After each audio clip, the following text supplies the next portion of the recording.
are back. The time is now.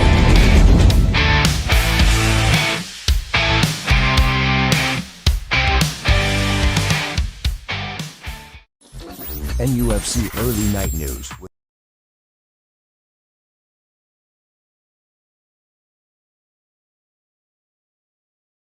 I'll do it. Yeah. Hey, good evening, folks. We're having fun and games at the ranch. Welcome to the Monday night show. We've got Tim and Mighty Bokey here with us tonight, and we're going to rake over some coals, I think, and discuss what's happening next. We've lost Gary tonight for some reason.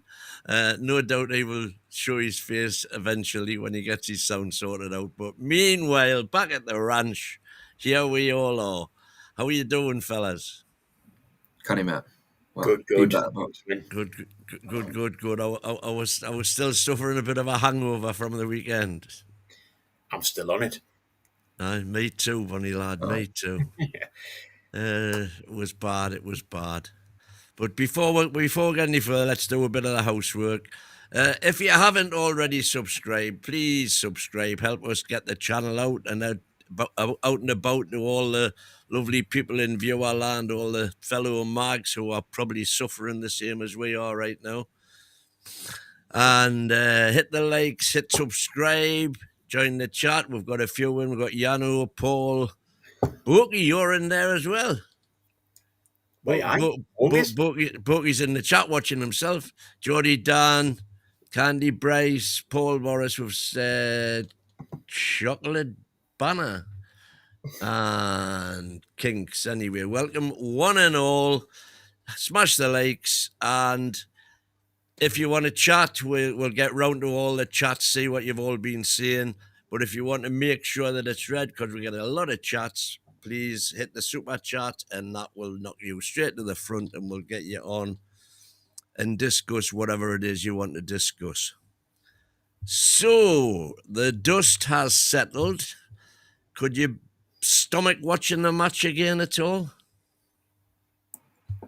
I haven't seen it back. I've watched it twice back. And is it any better the second time? No, but there are some points to pick up on. Well, let's have them then. That's it. What? Because I've got a few as well.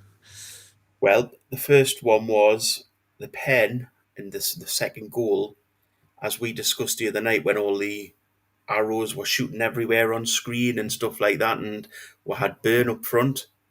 Both those incidents were caused by Burn being too far up the pitch.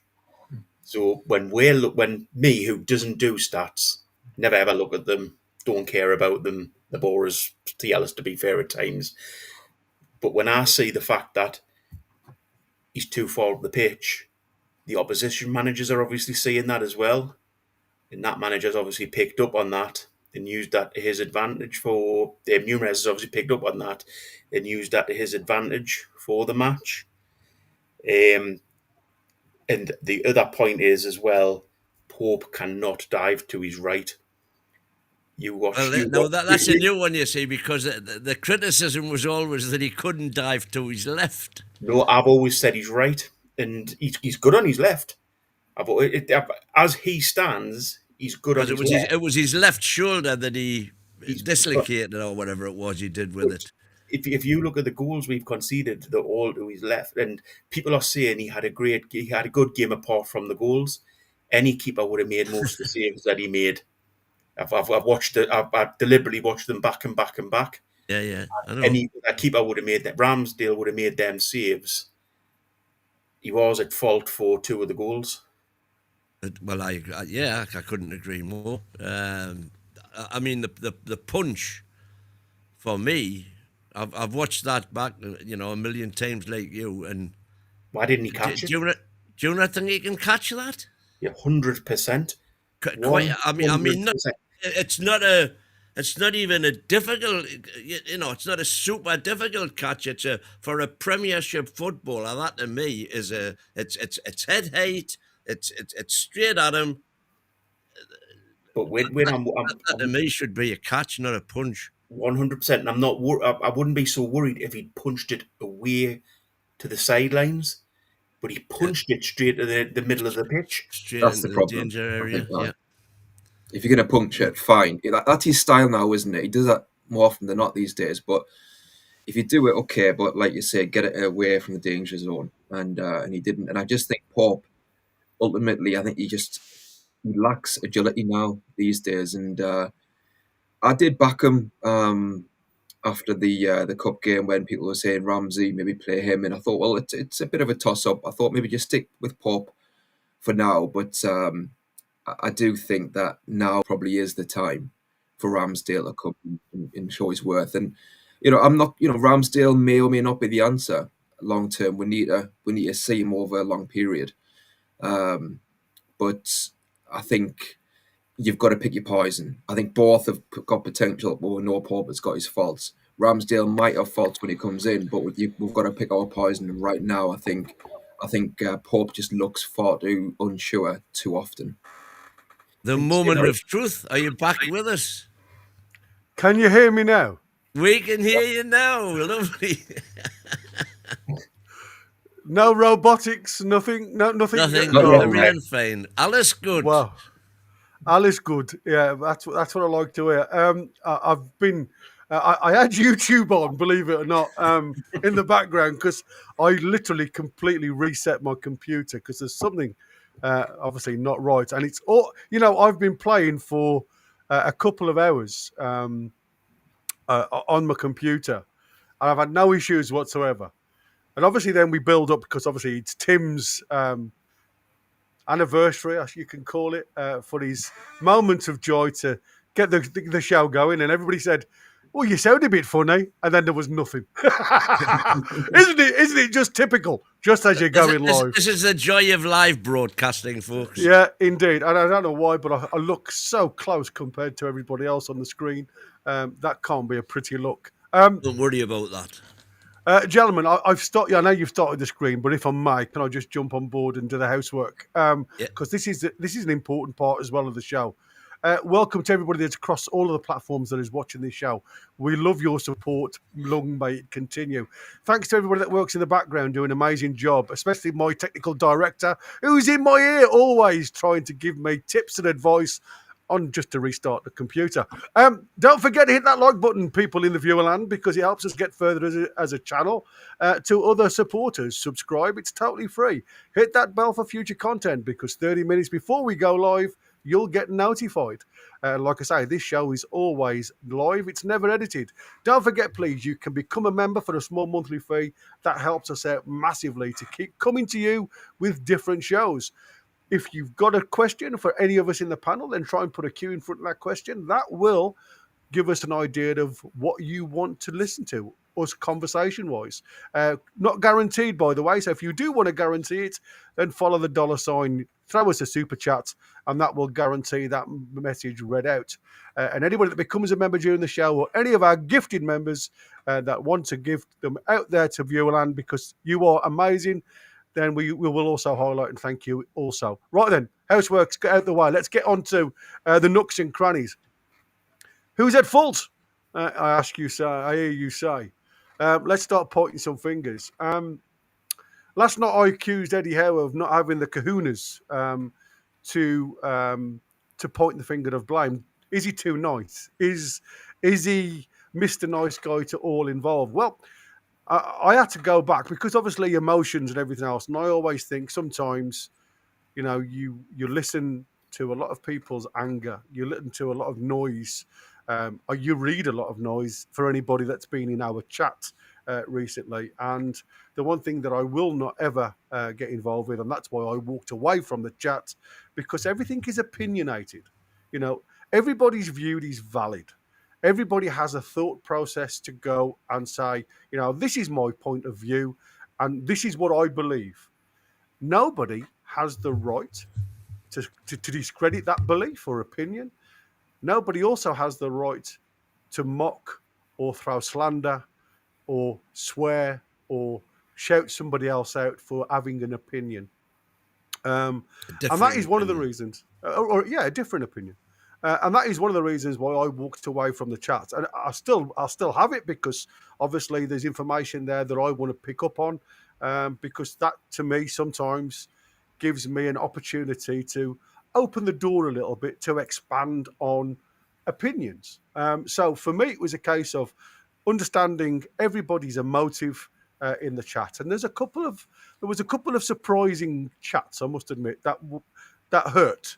To the point where, people no longer just talk football; it becomes a little bit personal, and I thought that was unwarranted. So I want to go on tonight and say, listen, let's get down to the nitty gritty. Let's have a look at try and find out who's to blame, if there is a point, finger to point, because at the end of the day, for those poor travellers that went all the way to London yesterday to watch probably the worst football game that I've actually had the displeasure in viewing. I blame Wynne, because obviously he's for the first time he's been with us in an age, and they perform like that. I'm only joking, mate. I love you. But it was crazy. It was one of them situations where I understood why there was so much emotion in the chat, and everybody now got just cause, I suppose, to blame the manager. But is he to blame? Now, I've just listened to what Bowkey said. He's blamed Dan Burn for being out of position. Can you remember when we got rid of the 4-4-2, Bowkey? I didn't blame Dan Burn, to be fair. Well, you did. You said Dan Burn was at fault. That's blaming Dan Burn. I blamed his positioning. We discussed it the other night with the arrows, all the sharpened arrows that were out, and I made the very big point that he's too far forward. In fact, I got a little bit shut down, which I completely agree. You guys know the tactical side a lot more than me. But in that game, not at all. No. I think the coach of again, Nunes picked up that Dan Burn is far forward. Let's attack down that side a little bit more, because he hasn't got the pace to get back, and he's out of position all the time. Yeah. Listen, if it's time to point blame, and I'm never a particularly one for liking doing that. I think it's a collective thing, but out of every game that Eddie Howe has managed since he got here, and there's nobody loves Eddie more than I do, and I am pointing the finger at Eddie yesterday. Well, just with that particular move, that you're referring to, with Dan Burn. I'm not even on about him playing Dan Burn left back. That's been, if you like, forced upon him, and he wants to play with an attacking. With wing backs, that's the way we play. So he's having Dan Burn play wing back. He realises that, which I think is why he played Gordon and J7 on the left-hand side, because if he does get trapped too far forward, then there's plenty pace with Gordon and plenty muscle with J7 to cover for him. This is my point, though, is that, and again, I haven't seen it back, so obviously you've seen it before, behind, I don't know if you have, Gary, but when you look at that goal, when Burn is far up the pitch, was there anybody else there? Because I'm assuming, Eddie Howe, I'm assuming he wouldn't send Dan Burn up there tactically without thinking about potential consequences, and he would shape the team around that in case we lost the ball. And like against Tottenham, I think there were some players there who could cover potentially. In that particular West Ham game, with that particular goal, I'm curious, was there anybody that you could see there who was set up, who should have been there, who didn't then follow through with what they should have done to cover for Dan Burn? Well, I think on both occasions, there was two occasions in particular when I thought that Dan Burn left us vulnerable, and on both occasions, neither Gordon nor J7 were anywhere to be seen. By the way, lads, Everton have won up at Sunderland. But lads, can I ask you on that? Would you want J7, Gordon, Tonali, who's been staying back more because to let Burn go forward? Why the hell not let them three lads go forward who are attacking players and keep Dan Burn back? Why? I players who can do it. yesterday, I thought his plan when as usual, we started well for 15 minutes, but it was apparent after half an hour that it was just a matter of time. I felt, and in fact, I said so in commentary that before they scored. We had the penalty scare. We got away with that, but it was just relentless after that. And I thought, he's got to try and do something about it. But what he did, for me, was just produce pure chaos. I mean, we were trying to after half time, we spent 5 minutes trying to work out what the formation was. Who was playing where? Playing where? We didn't have a clue. I think when your manager's on the bench, he ended up playing. He started off with Kraft at fullback, then Chow went fullback, Tonali went fullback at one stage, right back. I'm talking about. I have never seen a match ever where you've had 4 different right backs ever, and just one left back, which was the area that we were struggling in. It doesn't take don't get us wrong. This is no offence on Dan Burn. Put Dan Burn back in at centre back, and he will be brilliant. He'll be the same Dan Burn that we see week in, week out, who is getting in the England squad and deserves to play for a team. Dan Burn is not the problem. The problem is that he's not a left back. And Eddie Howe, at some point, he could have changed this team around a little bit, changed the way we play just to adapt to not having a proper left back available, and he hasn't done it. And as I say, let's just draw everything back, because what was unbeknown to me right at the start of the game, and according to a lot of the conversation around the coaches, was Kieran Trippier missing. Nobody obviously foresee him not feeling well with his bug and not involved in the game. So straight away, Eddie Howe, as much as he's probably pre-planned the entire game around that situation, went with tried and trusted Kraft. Because obviously we've all said it. We've all said it many a time. Kraft never lets us down. Now, it wasn't a strong game by Kraft in the first half, if I'm honest with you. And I have to go back to the 4 years Eddie Howe's been in tenure.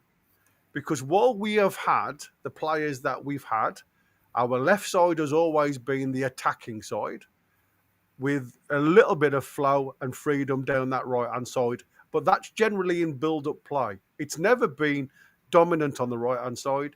It's always been the left-hand side. So, as we've previously said before, both full-backs, Tino, Louis Saul, and whoever else has played there, has always had that freedom to go and hit the high notes, higher up the field, playing on the inside or the outside. And it's always been Kieran Trippier, or who else has been in there, that even when it was Tino, that would slot into the 6 and then progress, overlap on that right-hand side for any pendulum football that come from Newcastle. And yes, Dan Burn was cut out, and the ball was utilised in the space vacated by Dan Burn.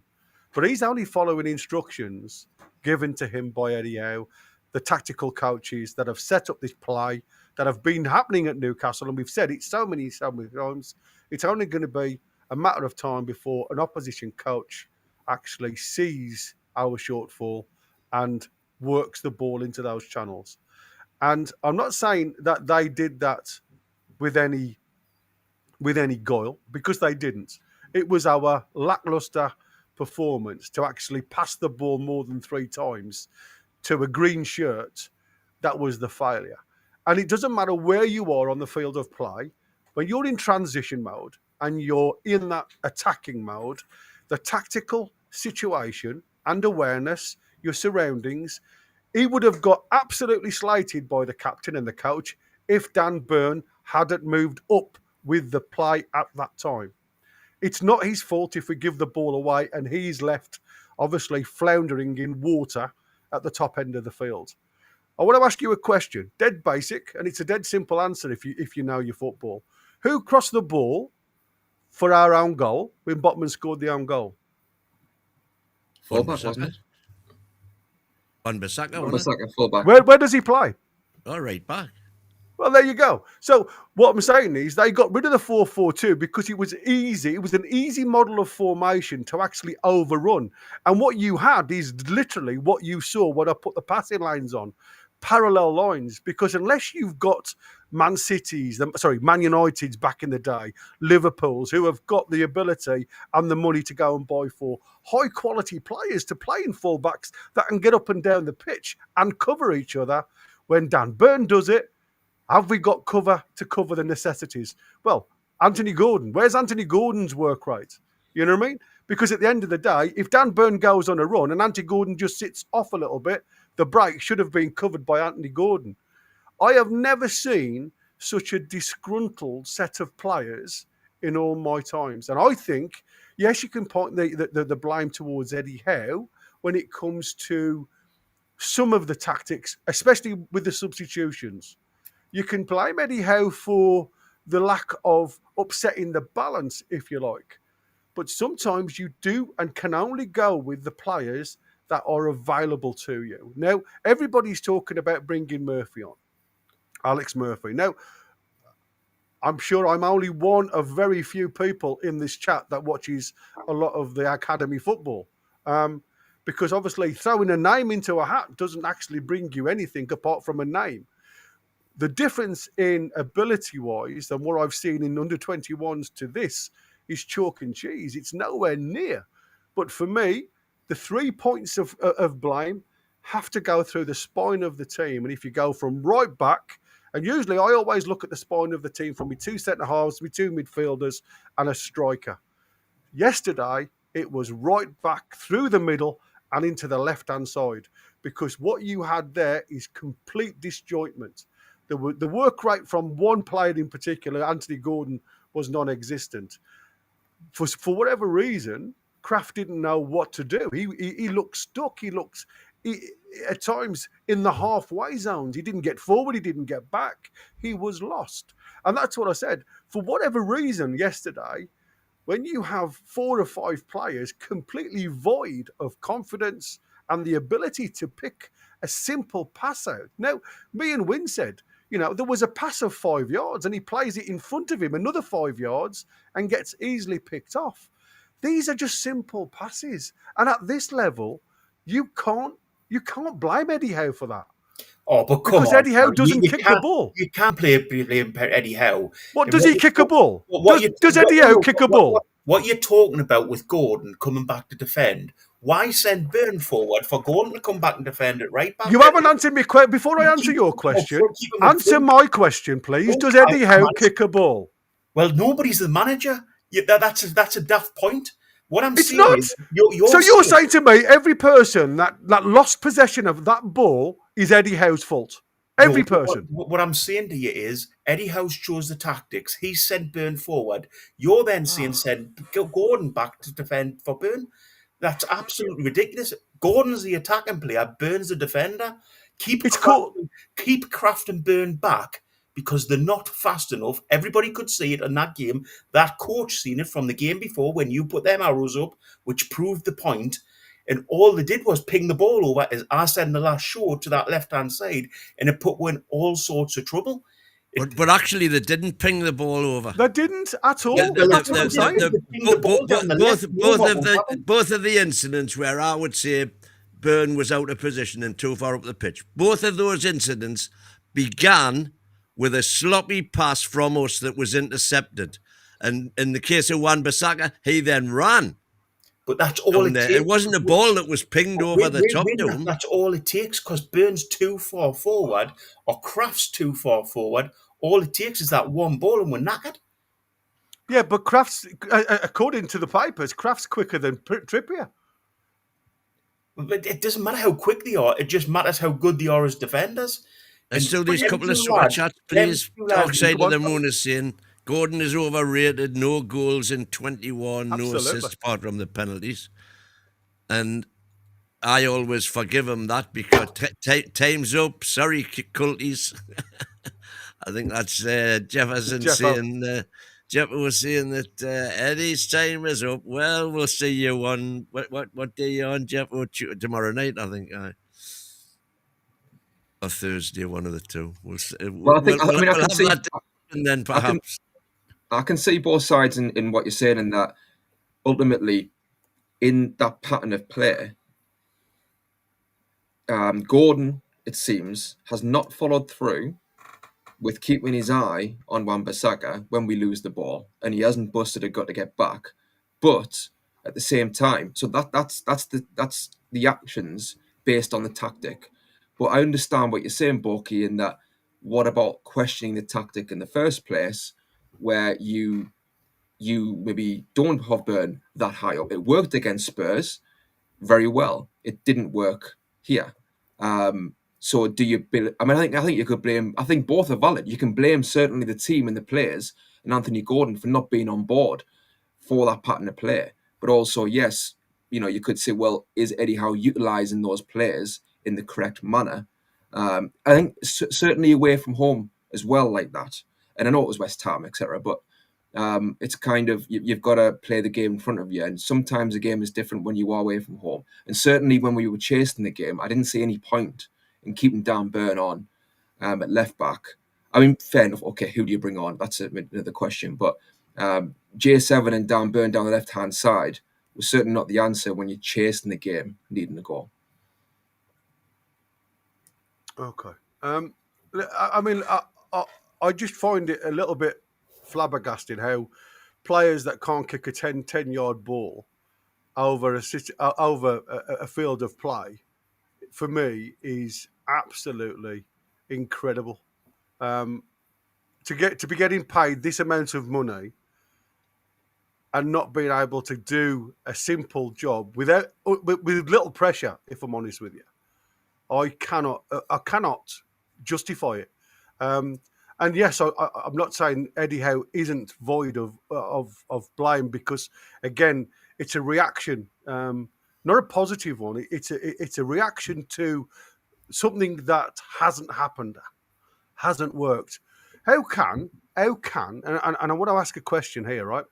Because we were accused of it being the J7 show at the start of because I've been absolutely annoyed this season with the contribution that J7's given us. And to be fair, I never hear anybody talk about it, ever. And I can't understand how we talk about we paid 40 million quid for this kid. And somebody's just put in the chat there, what do you expect when you pay as little money as we did for Dan Burn? I'd have 20 Dan Burn sometimes with the work rate that he gives me, because his heart's in the right place.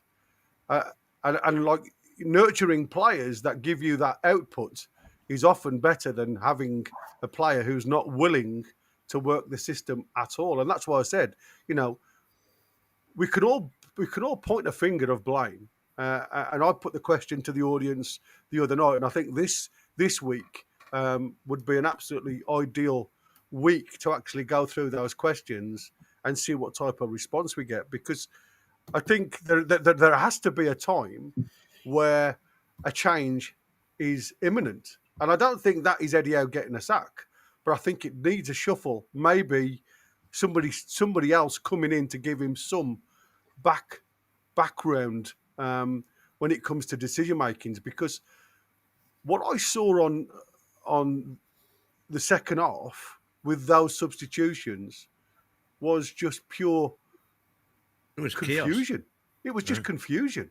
And who's guiding him? You see him with Mad Dog. He's talking about all these different things. He's going and sitting with the analyst. He's having a look at all the bits and pieces. Who's giving him this guidance to say, I think, if we do this, that will work? It's just reactive. I was having a conversation yesterday with a pal of mine, and we both love Eddie, and we both want him to be our Alex Ferguson. In Alex Ferguson's tenure, he had 4 different number 2s. And was it the fact, and he changed, he changed he went through sort of 4 or 5 different iterations of that Man United squad and team, starting off with like Robson and Bruce and Alistair and going through the Wonder Kids and then going into Jaap Stam and his mob and Van Nistelrooy and it evolved the whole time. And during each of those periods, he started off with Brian Kidd, who then went to City with, and did what he did at City with Martinez and the other guy, I forget his name now. But anyway, and then he went to Carlos Queiroz, and each one he wasn't having the same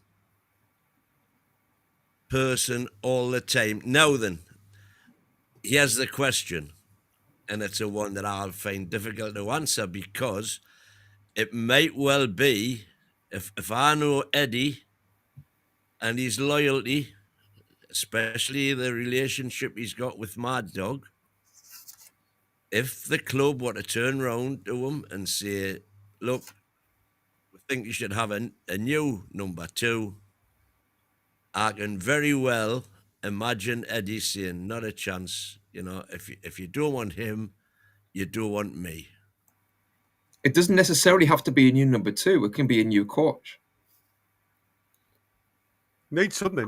Carlos Queiroz and McLaren and Mullenstein, they I think took the coaching sessions, so it's bringing fresh ideas and fresh coaching ideas. So fair enough, if he wants to keep Tyndall, fine, okay. But I think it is I think you might have brought it up last time, and I think it is a valid point about whether or not you should have those fresh ideas on the bench. And yeah, it doesn't mean you rip everything up. It means that it just gets those fresh ideas on the training ground, on this thing, on that thing. And like I say, you just have a new coach slot in. Whether that new coach replaces somebody else, who's to know. I mean, Graham Jones is very highly rated by all accounts, and obviously he was linked with Sweden. I don't know if you would replace him, but like I say, I think that's a good point that somebody could come in and give that fresh perspective on the training ground. Can I just pick up on a quick point from? Can I just pick on a quick point from Tony there? He sent a super chat in to put me in prison. We'll do it when Chris comes on because we can't control the prison bars. Control the nick, but we'll make sure it happens. Keep watching. You need to we'll make sure it happens. If you put Balky at the top left-hand corner, it should go on. Go on, throw it. I've thrown him across. It should be on there now. If you look at, I'm going to put these on because, like I say, I think we need to just have a quick look at output and stuff like that. And I often find sometimes things can show in different light. Not always, especially with my explanations, but I'll do my best to give everybody a chance to get on board with this. And what I want to try and do is, let me just make sure that is on the screen so everybody can see it. So here we go. This is this is Anthony Gordon's involvement in the game, right? So until he come off, and as you can see at the top here, I don't want to say that I haven't ticked anything because I have. Shots and everything, blocks, distribution, everything's ticked. Defensive, everything, right? Possession and non-possession. So you can see his support is minimal. Never really gets into his own box apart from here where he clears just literally on the 29th minute. So it's the only time he gets involved in this side of the field, really. Everything else, he's just playing the balls. No tackles, nothing. Have a look on the other side, and I'm going to go with Murphy. And you can see Murphy's done exactly the same. Doesn't really get back. Doesn't get involved in the fullback situation. So obviously this is a trait that Eddie Howe is starting to play. High intensity, high press in the final third. So what we're going to do now is I'm going to take, these two out. I'm going to put both Dan Burn in. And again, you can see Dan Burn down that left-hand side. Lots of work in the left-back situation, left centre-back situation, as well as left wing. And we're going to do the same with Crafty, just so you can see. Look at the output of Craft. A little bit. Again, nothing of any stature. So again, you can see we are dominant down the left-hand side. We don't always go down that right-hand side. So he is tasked, as whether we like it or not, to do the role that Hull and Tino have done to some success. Because again, even with them boys on board, we don't always play well and we don't always get the result that we want. And the question has to be asked, have we reached a ceiling? Have we got to a situation now where this tactic that is a fluent 4-3-3, and again, the 4-4-2 at times, it looks like, when, especially with Willock in midweek when we were playing, it's a fluid 4-3-3 that allows different formation to perform and to achieve the goals of high press, nobody defending, everybody get up the field and win the ball back in the final third here. As it run its course, that's what I was going to ask you. I just think what's happened is that the press isn't there. The energy's not there. The players are not. I don't know whether it's they're not capable or whatever, but it isn't happening. We had, even going into yesterday's game, Newcastle had the highest number of turnovers in the opposition third than any other team in the Prem. And that did not happen yesterday because they just weren't at it. And I think, to me, it's a lot down to mentality. A lot down to mentality. Whether we like it or not, those guys have got it in their mind thinking this is an easy game. We've just got to turn up to win this game. Now, hopefully, that L yesterday is going to finally make them realise what I've said forever and a day. There's no easy games in the Prem. And people are finding that out this season with the Mackhams. They're finding out this season with the teams that have come up that the rest of the teams are all equal. Suddenly West Ham and Wolves have been dropped down there because they're not used to the fact that they have to turn up. And, of course, Wolves have sold their best players, which never helps. And I think that I hope yesterday, my big takeaway from yesterday, I just hope, against hope, that group of players, the group as Eddie always refers to them, have realised once and for all that there ain't no easy games in the Prem. That if you don't turn up and you don't put as much effort into those games as you do into the big games and the cup games, then that's what's going to happen to you. And do you like it or do you not? There's a super chat coming to Bale Boki from Tony. Let's throw this one. Is it just me who thinks Botman has been awful in the last 2 away games? And blaming Just Burn is a bit short-sighted. Bale Boki, there you go. So Boki is now free man. He's a free boy. It is. Boki. Yeah, they've taken your voice box out while you've been inside. I do blame Botman as well, but I think he's covering a hell of a lot for Burn. I think, especially yesterday, the own goal was down to Byrne's position, and that's not Byrne's fault.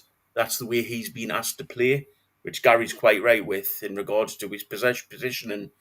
But if Byrne had just been held back, the two fullbacks have been held back and would just let the attacking players attack, I don't think Botman concedes that own goal.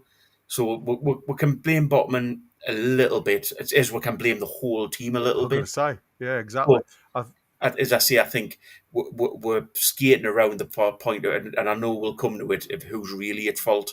Yeah. I mean, we'll pick up on that. The American vaccine, stop lying, win, everybody beats West Ham. Yeah, I mean, they've got the worst home record this season by a long shot. So it's not as if we've turned up against a team full of confidence. We've turned up against a team with a manager that doesn't know his best 11. And I think from what I saw and what I listened to, a lot of the podcasts, a lot of West Ham fans seem to know the team better than the coach did. Well, Gary, and go on, mate. Sorry, mate. Can I just touch upon just a point there that was raised, and what Wynne said there about mentality and what was mentioned there about the space with the goal that Botman put in. I think it all contributes. It's all part of the problem yesterday, and definitely mentality was one of those problems. And like you say, Wynne, I think we rocked up there thinking it's going to be a lot easier than it was, and then all of a sudden we're caught in a storm and we can't get out of it mentally. But I think as well, it also comes down to a lack of quality from Anthony Gordon.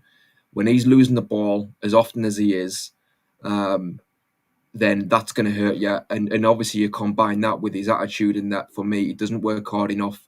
He's going to ground all the time, looking for free kicks.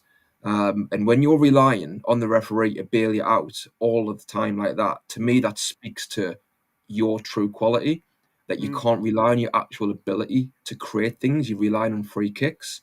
If somebody gave me 70 million for Gordon, I'd absolutely snap the hands off. And I think, he might well go on now and play amazing on Wednesday night. Fine. I hope he does.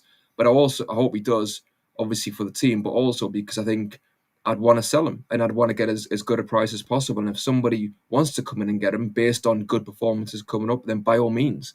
For me, because I'm kind of just I'm at the point now where I just ultimately don't think he's good enough, and also I think in regards to the team itself as a whole, and you're saying Gary about the 4-3-3, I think that does play into it a little bit in that when we are pressing as a team and we lose the ball, we press as a team.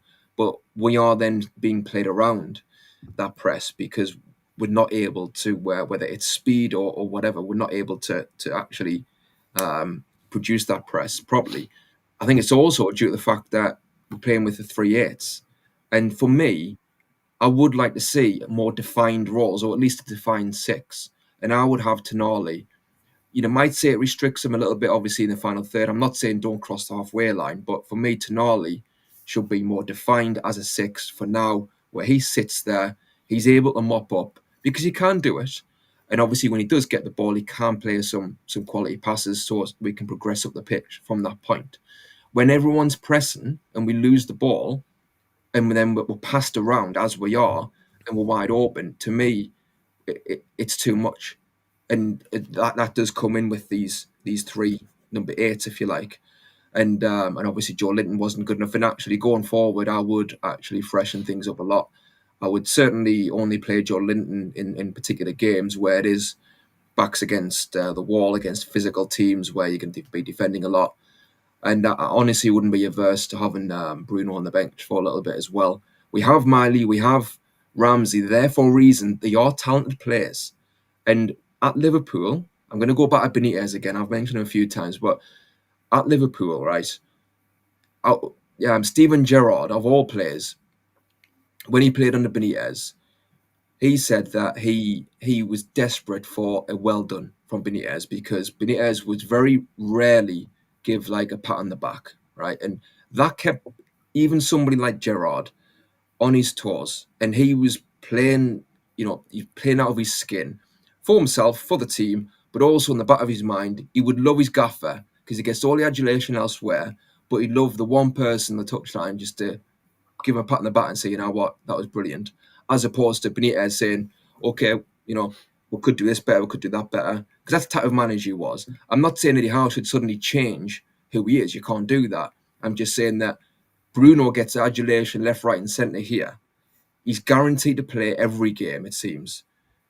You need to leave a marker down, not just to him, but the rest of the squad. You're not being nice about it. You just lay a marker down and say no one's guaranteed a spot on this team and there's consequences. And ultimately, we need to just refresh things. And Bruno can just have a timeout. He can come back fresher mentally when the time's right. But it's Ramsey's chance, and it's Marley's chance to show what they're made of, and they have ability, so I think they could do that. So, lads, can I just quickly pick up on this point, because you have all mentioned it in one way or another. We do need to freshen up the coaching staff. I've been saying this since the start of the season, and I got quite a lot of backlash from it again.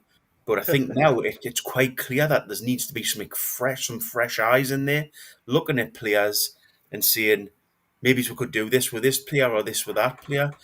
We seem to have just went stale in regards to the whole coaching setup. Yeah.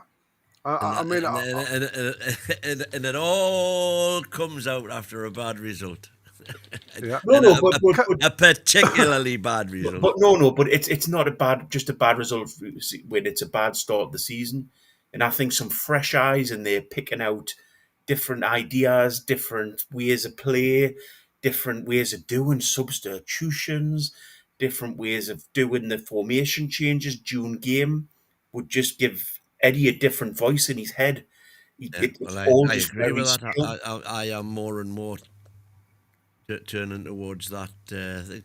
But I still think, as Gary was saying early doors, Eddie doesn't kick the ball. Eddie doesn't make those non-existent 5-yard passes or bad 5-yard passes. You know, there's nobody on the sidelines can affect that. And why is it that they can't do it? Why is it specifically that they can't do it in away Premier League games? But if that's a one-off, it's the player's fault. This has been a continual issue. And if you look at that game, we were trying to play a short passes that was obviously a setup from the coach and staff to try to play triangles and short passes all over the pitch. And it didn't work, but we didn't change it. We just stuck with it. You know, so who's that down to? It's not down to the players. It's down to the manager. I know we're going to come on to the manager, but... Well, it is down to the players if they can't make a 5-yard pass. But you can't sit and blame the players for the fact that, as I say, one-off, yes, blame the players. Season-wise, and we've not had a great... Even at home, we haven't been great. You know, you cannot just put all the blame on the players. You've got to say there's I'm a not putting reason all the blame behind on the why players they're by any playing. stretch of the imagination. I'm There's a blaming reason. Eddie more than anybody for yesterday. And I'm not saying get rid of Eddie. What I'm saying is freshen things up in the back of the office. I have been contemplating a point that you guys have come to. Somebody in the chat has just said about Botman. And we talk about Botman. And like I say, when you look at Botman is a better footballer than Dan Burn. But do we miss that little bit of spark? Now, I have just had a look. Squawker has made a great point, if I'm honest with you. It's another site that I follow massively.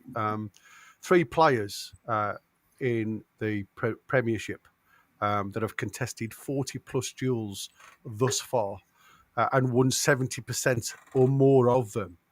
Van Dijk's at the top with 77%. Malik Chow's number 2. He's got 34 out of 46 of his duels won. And then you've got Makalele. Makalele? I don't know what it is. Nordi Makalele? I think it is.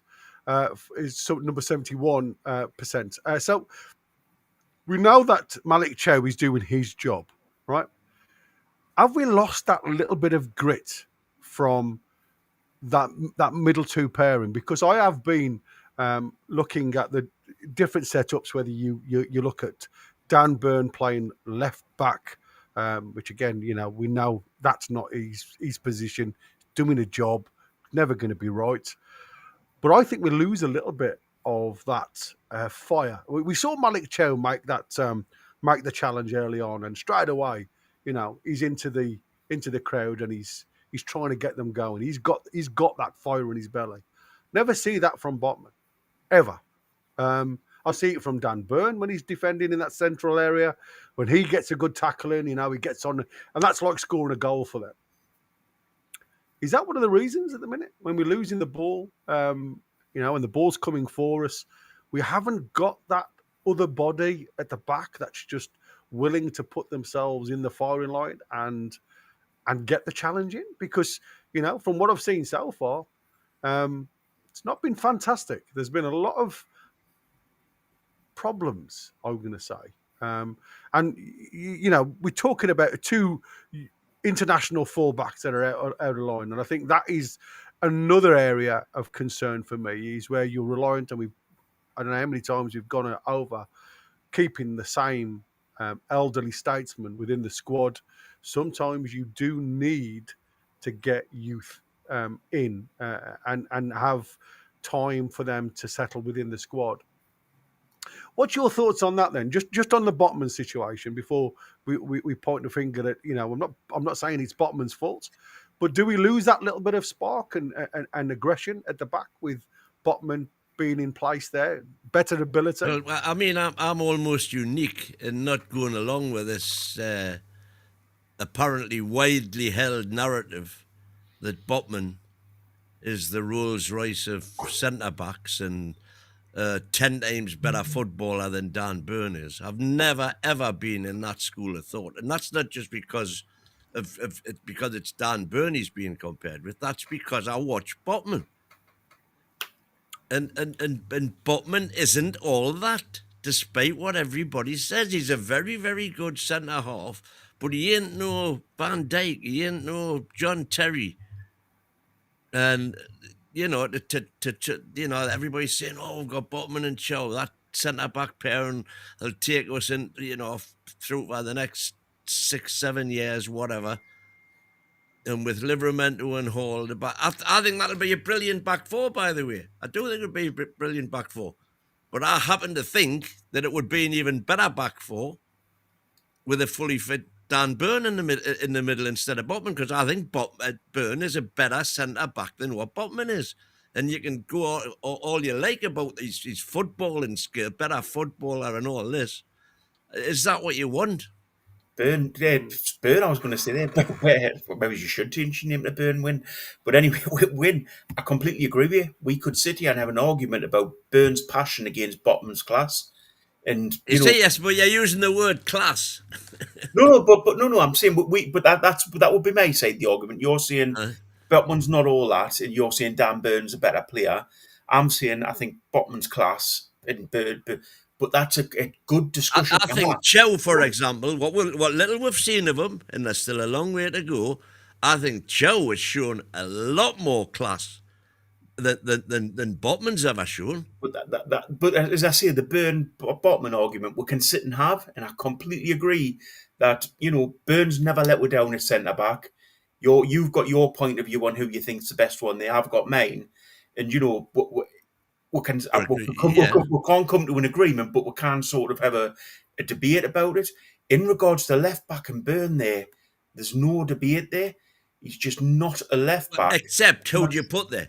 Well, that's the other side of the coin. But we're sitting. If somebody can come up and tell me, put him there. But what I'm saying, what I was going to say was, if you just let's finish, we had 4 different people at right back in that game who were tried out, if you like, and how did that work out? Well, exactly. But why didn't we do that at left back? Why was the left back never changed? And it's because Eddie's got this unreal love for Burn, and Burn, but you'll win every time, because Burn, unless Eddie gets sacked, Burn will never be out that team, because Eddie will not drop him. I mean, just to go to the centre back point, I think I do really rate Botman in general, and I think at the same time, I do agree with you, Win, in that it's not a landslide between him and Burnett setting it back. I think it is a close battle. And so I wouldn't be fussed about either one of them starting at centre back. I think Botman ultimately is the future. So that's why I think, if you have Botman on the bench now, you risk losing him. So for me, I would play Botman. I would just quickly say, go on, do that. The omelette there saying Botman is constantly covering for Burn. He's got one eye there wondering what the hell is coming through on that side. But I think if you're fair, if that was switched the other way, if Botman was left back and Byrne was in the centre back, Botman would be Byrne will be constantly covering for Botman. So it's not about slagging Byrne off. It's about saying play the lad in his right position.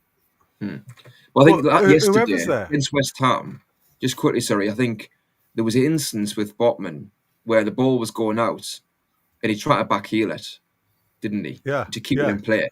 And Yeah, that Nelly was... put it in. Yeah, it nearly played West Ham in on goal. Yeah. And that typified the attitude, the mentality in that game of those players, that instance. And like I say, I do rate Botman. I actually do think that he has the physicality, and I think he has looked a beast a lot of the times. I think maybe with Dan Burn, yes, he get that extra passion and that extra maybe nous a little bit here and there at centre back, but I think they're both on par. But ultimately, Botman is the future, and I think, like I say, I think he could develop into one of the best centre backs in the league. I do rate him, but his mentality, along with everybody else, yesterday was really poor. But lads, this is a discussion we should be having. This is the right discussion in regards to, do you play Byrne or do you play Botman? Now, in my view, it's always going to be Botman, and Wynn's view, it's always going to be Byrne. But whoever plays there, we're not going to have issues because they play in the right position and the good play. Dan Byrne's been unbelievable in that position since he came to the club, and Botman is Wynn says, he's a Rolls Royce. So always in the garage. But no, there's no argument there between them two being brilliant players. The only thing that comes into play is when we're trying to put the two up against each other, because Byrne's playing left back and Botman's playing centre back. So then let's get back to the nitty gritty. Then, who are you going to play at left back? But why did he try so many 4 different players at right back? He tried in that game. Why didn't he try anybody new at left back? Right, and he tried 4 different players, and none of them worked. But yeah, exactly. But I'm saying Byrne isn't. At least he tried, I suppose. I think that's what Balky's saying. He's tried, and I think that is the problem, isn't it? It's the fact that we are stuck in this. It's like a time travel to a degree, and you know, I mean, somebody put it in the chat, and I'm still trying to work out the last time Anthony Gordon contributed in anything at Newcastle.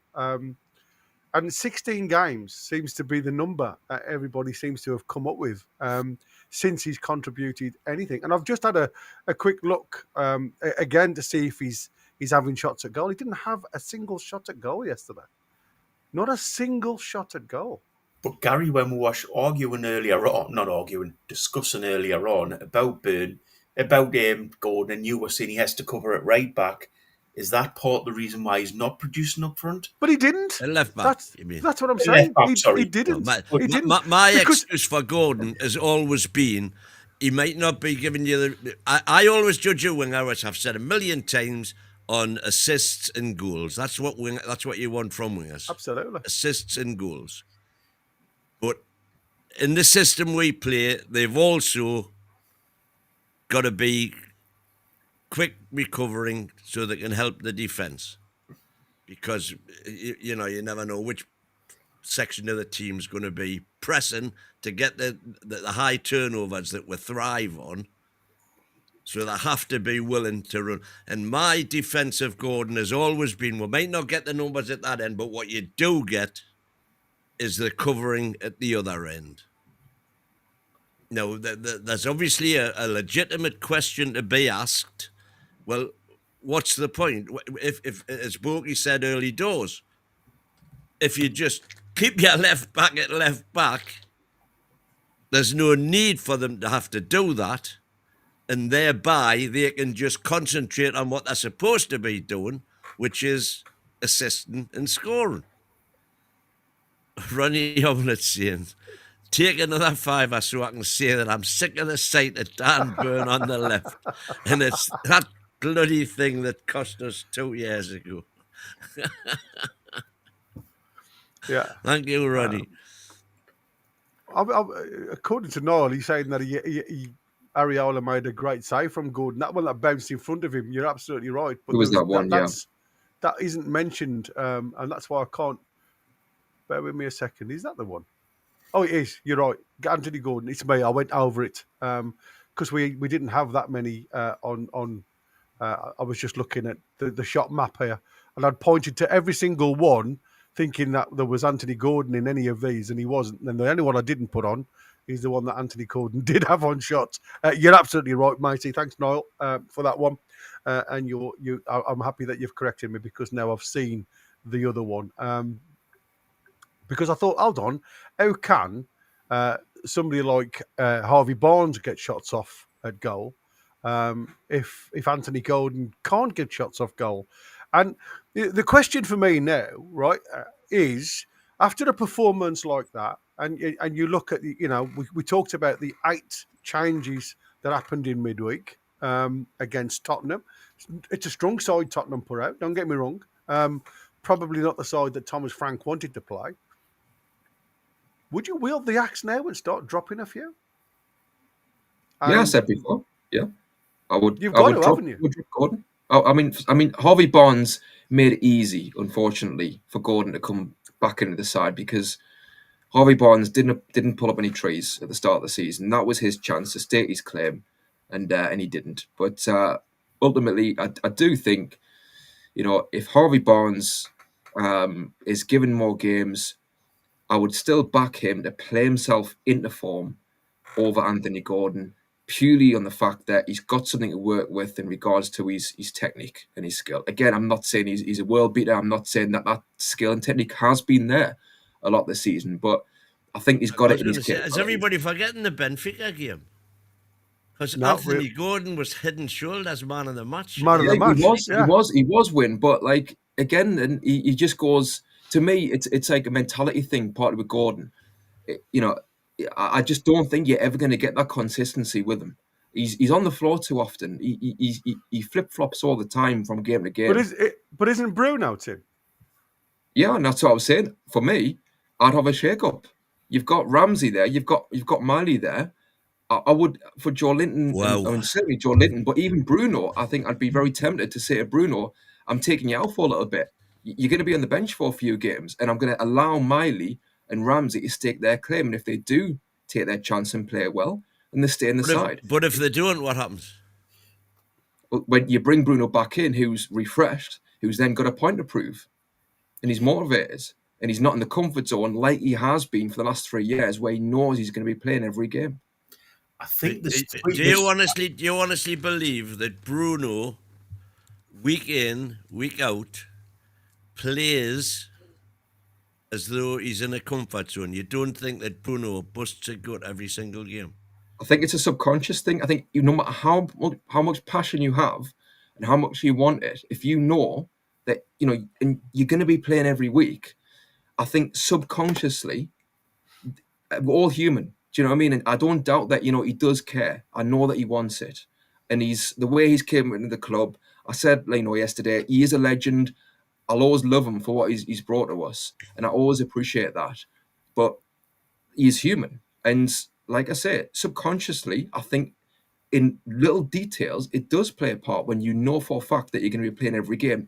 And also as well, it's not just mentally, it's physically in terms of, the burnout of playing. I know he's been rotated, 1 or 2 times, but by and large, the amount of games he's played over the last few years is immense. So on a physical level, you might potentially see that burnout no matter how much he wants it.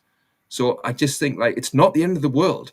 You know what I mean? We're not saying that he's an absolutely rubbish player and that he's been banished to the reserves and he's been punished. Nothing. That sort of spin doesn't need to be put onto it. We're a big club, and when a player needs to be just taken out for a little bit, no matter who he is, we do that, and we're putting a player like Ramsey, like Miley, to show what they can do. He has a freebie for Ronnie Omelette. Would you not rather have Sir Maximum and Almiron back and the 55 million back for Gordon and Elanga? You have to ask, what else have they given us apart from us costing us lots of money? What have they given us? And it's actually for 95 million, isn't it? Well, it is. 55 million each. I think that's the way he's working. Well, can I just a quick one? There's 3 easy changes that we can make to this team that I don't think anybody would disagree with after that game at the weekend for the first team.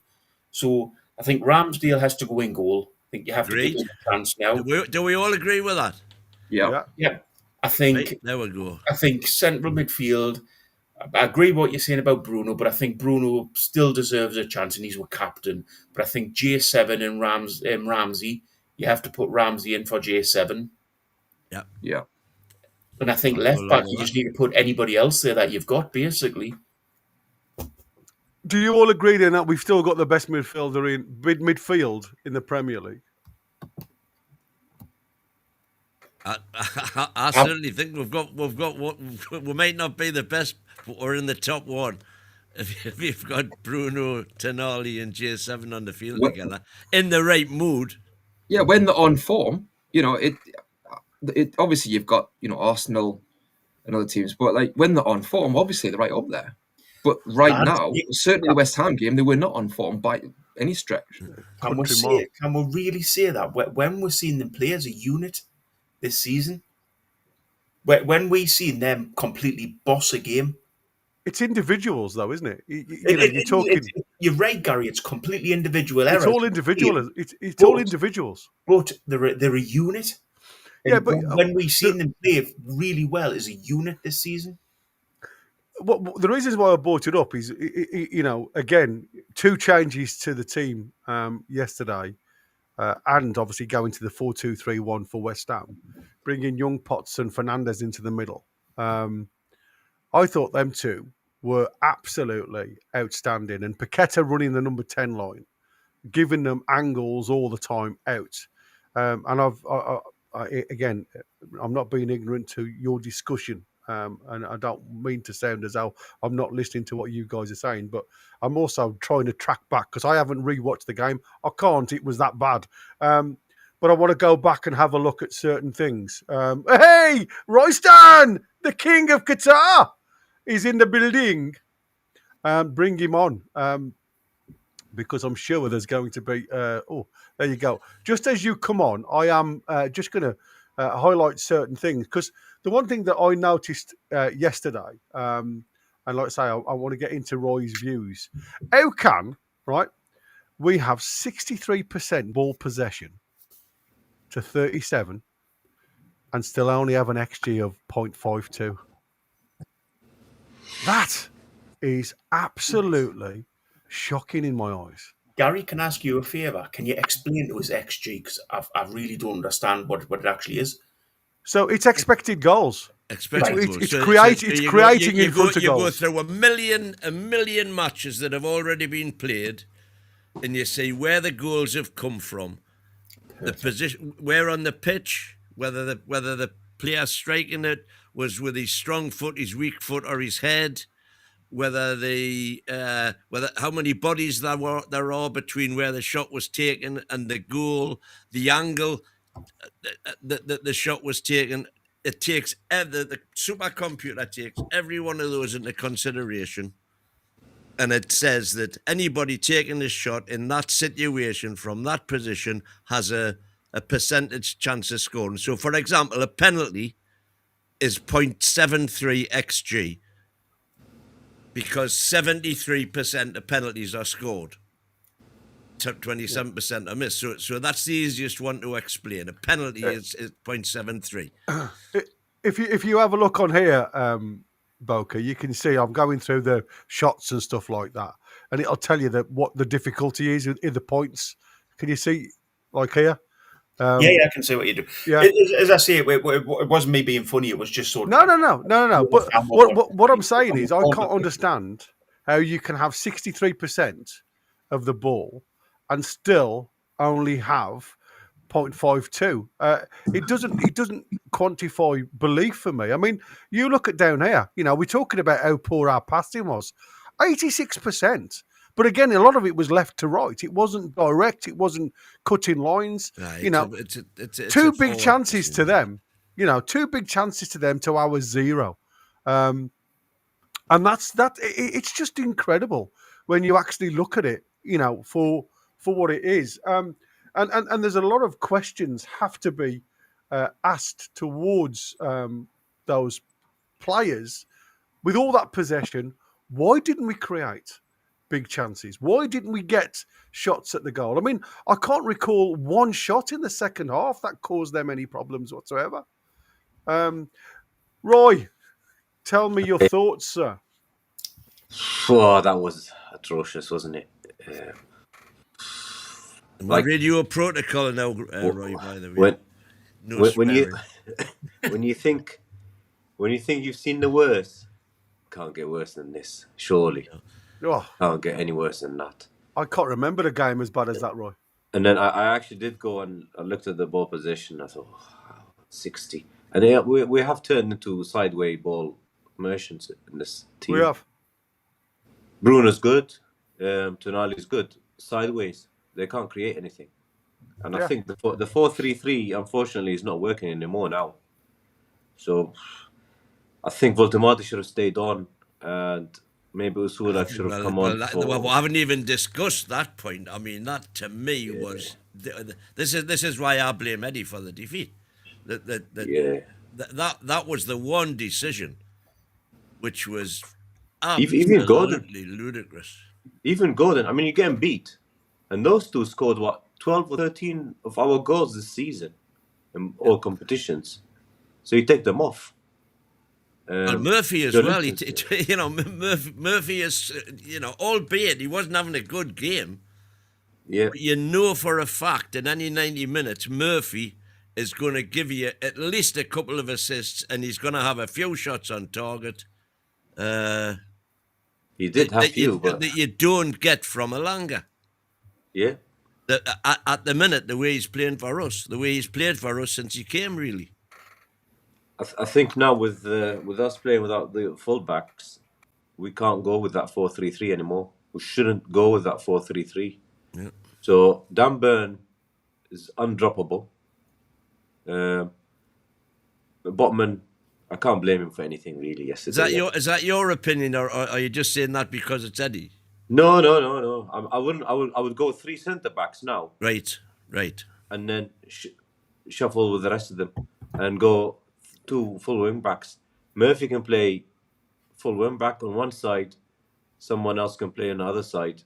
But having Dan Burn up and down there, and then Kraft up. I mean, I think we changed 3 or 4 players played the right back yesterday. Oh, Chow did. Mute Kraft as well in the beginning. Can't remember who else.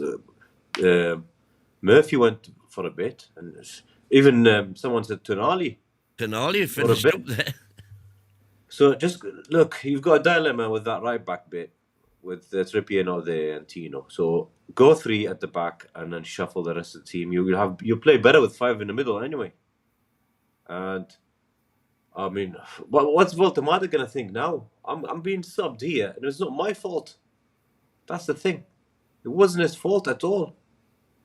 He's dropping back to the middle to create something, because the midfield is useless. Well, Joe Linton is. Joe Linton is completely useless now. Bad tackles, puts us in danger all the time now. A couple of fouls yesterday. Creates nothing anymore. He had that shot that was going wide, and the keeper actually saved it. And I thought, and he stayed on. Yeah, exactly. That was the criminal part, wasn't it? Yeah.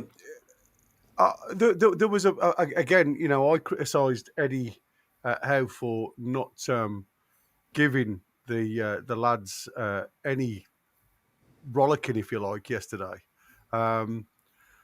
Because I blamed him of being Mr. Nice Guy. Now, I've only got a few minutes left before Chris comes on and takes over. So I wanted to just listen to Eddie Howe in the post-match interview that he gave, and just get your points on this, because, like I say, there's a lot of questions that come from this.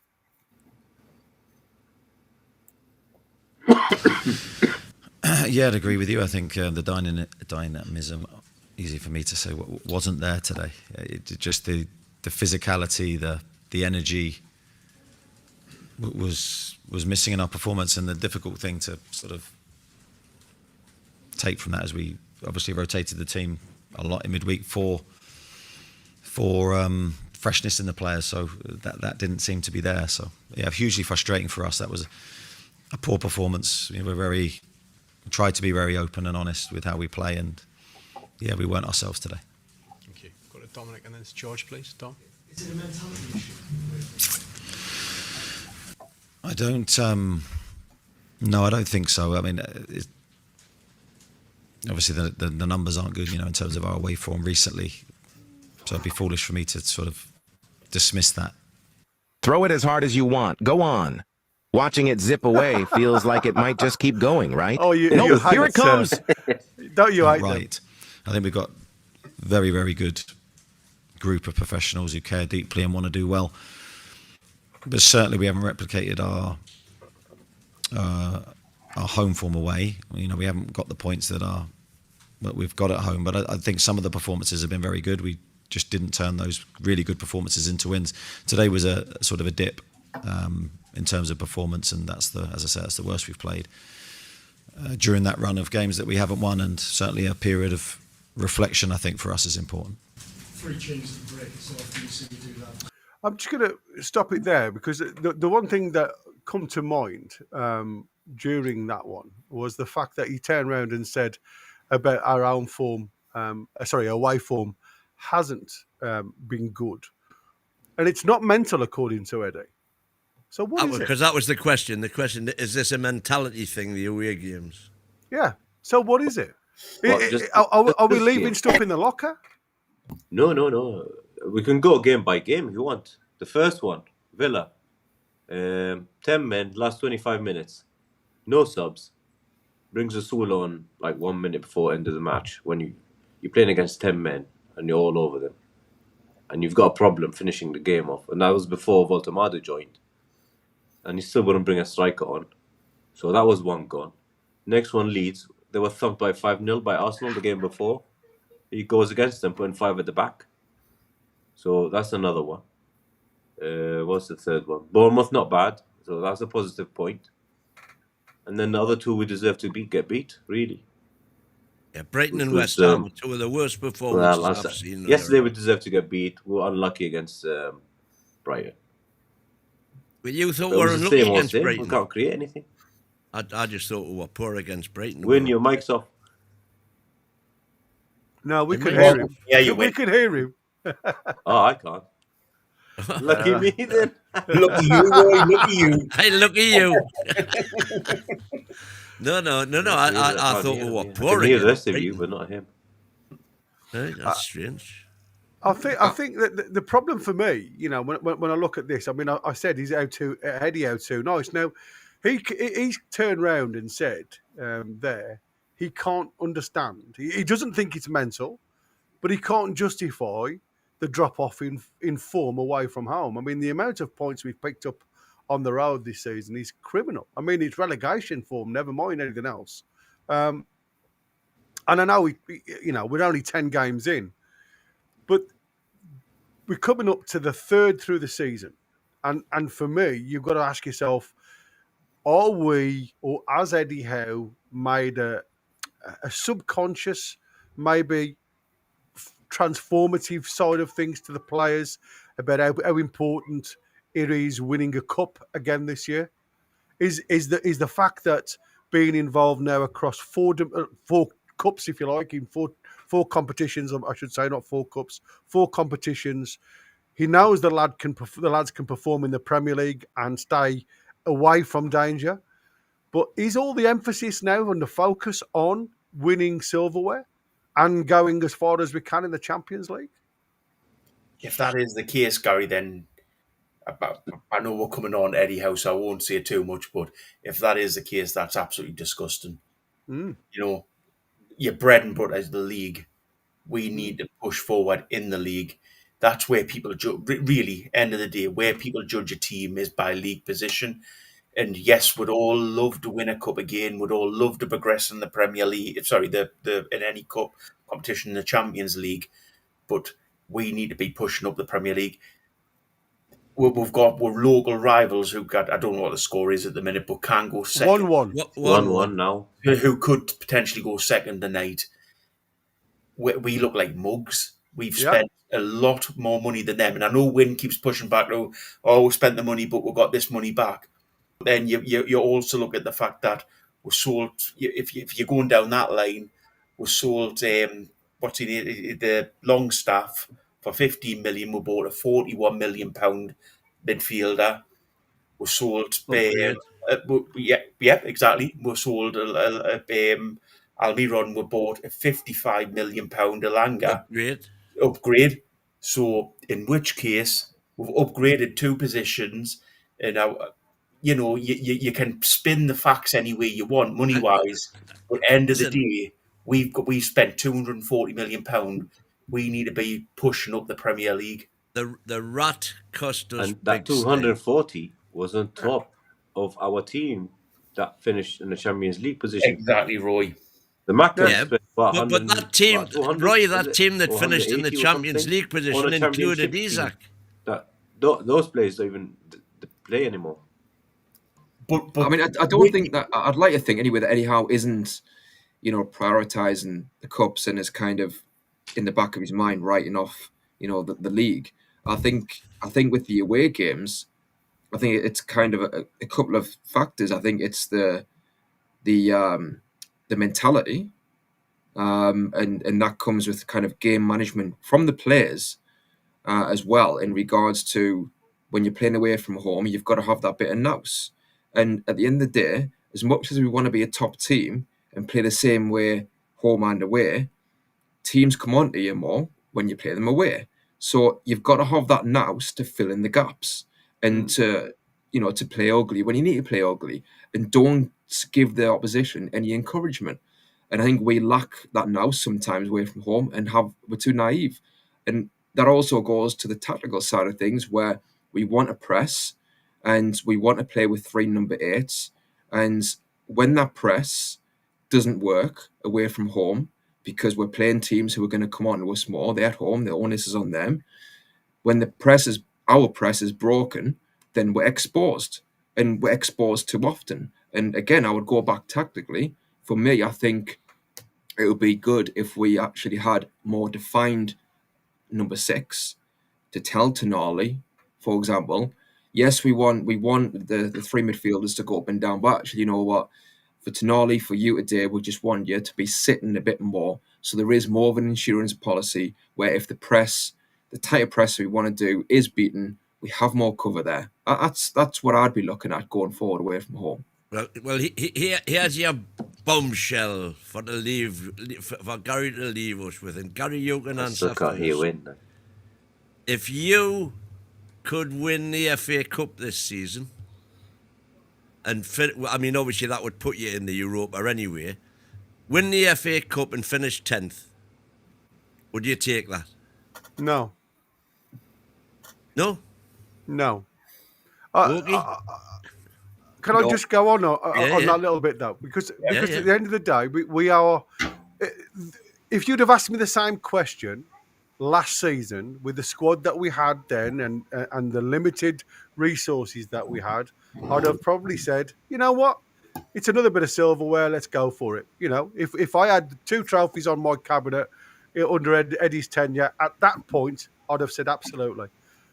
But now, these are all Eddie's squad. These are all the players that Eddie's brought into this team that he believes can take us to that next level. And I mean, you can say it's early days and everything else because there's a few lads just finding their feet in a black and white shirt, and looks like 2 of them, a couple of them have got 2 left feet. But they are Eddie's choice, and we have to give them a little bit of time to settle into the side and hopefully produce the goods. So the excuse for Eddie now to come back and finish 10th in the Premier League, if that's the type of situation that we find ourselves, I'd find that a step backwards, even with another trophy in the cabinet. Because, again, spending the money, which has been our problem over the last 3 years, we haven't really had the money to spend, 3 windows anyway. For me, like I said, somebody in the chat says, I can't believe for 1 second Eddie would say something like that. I don't think Eddie would say something like that. but it's how the narrative comes across when you're G'ing your players up to go out there and perform at different levels. Sometimes you can come across subconsciously in your voice to try and G your teammates up to that next level. So for me, I think it would be a fail. Tim? I mean, I'd have to probably go along with that in that, you'd love the silverware, but on paper, you are going backwards. I mean, what you could do is, could you do that and then give Eddie Howe a golden handshake? And then I like. Hey, buy him a watch. Did Roy ask Roy that question? Well, hold on. We're gonna have Roy refresh. I'm gonna take a second. So, Roy, refresh so you can hear when. Yeah. But that should be the first thing that we ever do. Just refresh. He's just been sitting there, like it's fine. Yeah, but he enjoys that though. He's not listening to me. Yeah, everybody but me, Chris. That's right. That's right. He's probably enjoying that. I mean, we didn't get Balky's response though to that question. We unfortunately I skipped when Balky was going to answer. So come on, Balky, give us your views, mate. 100% not, because that means he's trying to plan for winning a club cup, which you can never do.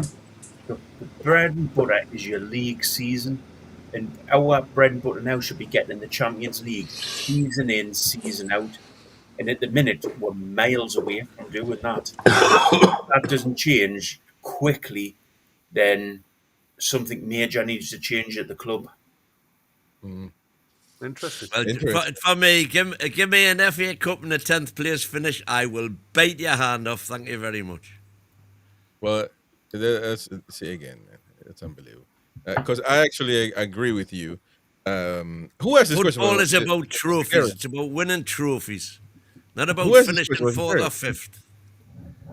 Who asked this question, by the way? It's a good question to ask. Who was it? It was Win. What? It was Win. Oh man, damn. Never mind. It's a bad question to ask.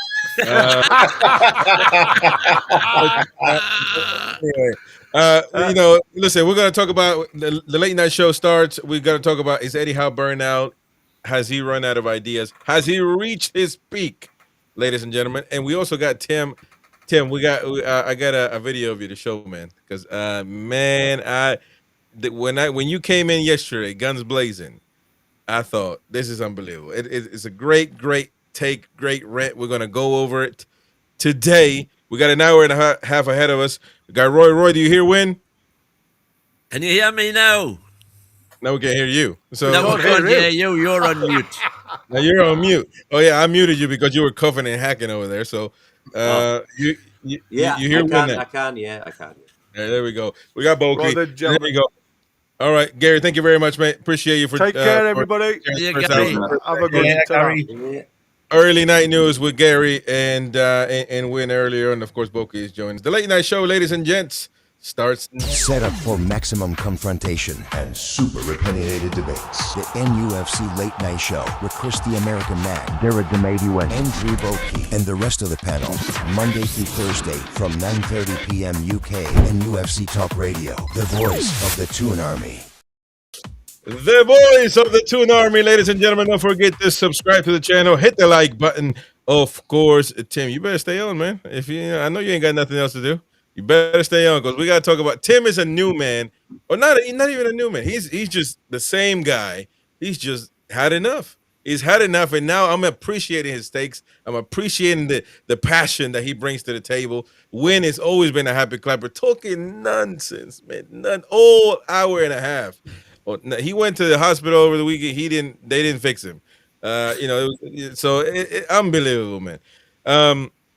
You guys were talking about Voltemata yesterday. All of a sudden, he's the issue now. He doesn't play like like a proper center forward does. All of a sudden that's a problem now. Voltemata is the problem. All of you were on that yesterday. All of you, really, Boki included, because you didn't challenge. It's unbelievable. This Voltemata is a center forward. He is a center forward. He is a striker. He plays different. Football has changed, ladies and gentlemen. Long are the days that they're gone of Alan Shearers and those tapping strikers. They're gone. They don't exist. You had the Chris Wood. Look at him. He's playing at Forest. Had one great season. It's over now. They're gone. appreciate what you have. We're gonna blame Walter Mata, the only man that gives us any hope alongside Tonali. It's unbelievable. Instead of blaming, and that's why I'm going to go to Tim. You know what? Let's not waste any time, because Tim, great rant yesterday, talking about who we needed to talk about, not Walter Mata, not blaming everybody else. Instead of, let's go with Tim's rant from yesterday. Massive matches shout out. Let's go. Shambolic, and I'll start with my favourite man, Gordon. And I gave credit when it was due last few games when he turned up. But today, he was back to his not old self, but he was just, doing the wrong things again, coming inside all the time, giving the ball away, go to grounds, looking for free kicks. He does talk a lot about mentality, doesn't he? He talks about how he's got this amazing mentality and how he thinks about this and thinks about that. I'm sorry, I just don't see it nowhere near enough for somebody who claims that he's in the zone to go to the top of the game. To me, he's not my cup of tea. And I think there's a bit of a myth around him tracking back as well. Was he not supposed to be tracking back for that goal that Botman put in? Where was he for that? And it was more than one occasion as well. I saw him. I've seen him in other games as well where he doesn't track his man. I just don't think he's a player that he's ultimately made out to be. Joe Linton starting again, and and not only starting but finishing the game. And okay, you want to start him for whatever reason, okay, fine, but he's not really doing it. He's not impacting the game, and we need a goal. We're chasing the game, and we're trying to break down a low block. So even then, come on, you don't keep him on then, and he still stays on. And like you say, he goes left wing when he hasn't got the technical capability to cause damage there. So that is a very big worry that I've been saying before now, that I think now we've got Ramsey in the squad. He's the man to come in and play these sorts of games instead of Joe Linton. And you play Joe Linton against the Arsenals and the Man Cities when it's more of a backs to the wall potentially. So that is it's a big worry. It's annoying. It's frustrating that Howe is doing this. I respect Howe a lot, but I think he's making massive mistakes with the likes of Joe Linton. I think we turned up. To me, it looked like we turned up, thought to be walking the park. Yeah. Oh, it's West Ham. And then going to goal up, it's like, oh well, there you go. We've got a goal straight away, or out of nothing.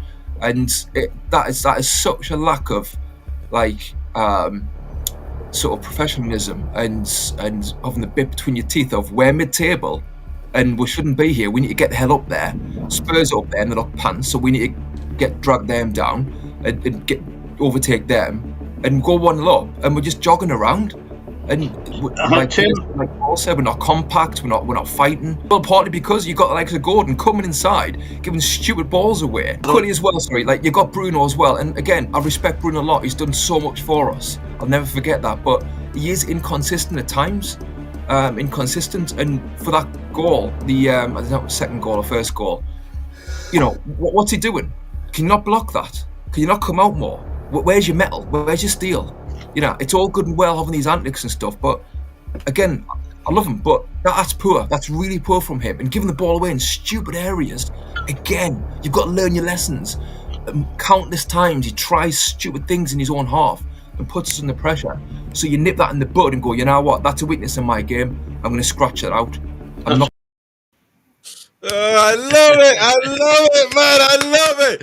Proving that Geordies come from Washington as well, baby. Yeah. They come from Washington. We claim that area. I mean, it's spot on. It's spot on, man. There's only one thing to say. That doesn't Peter speak so much sense? Man,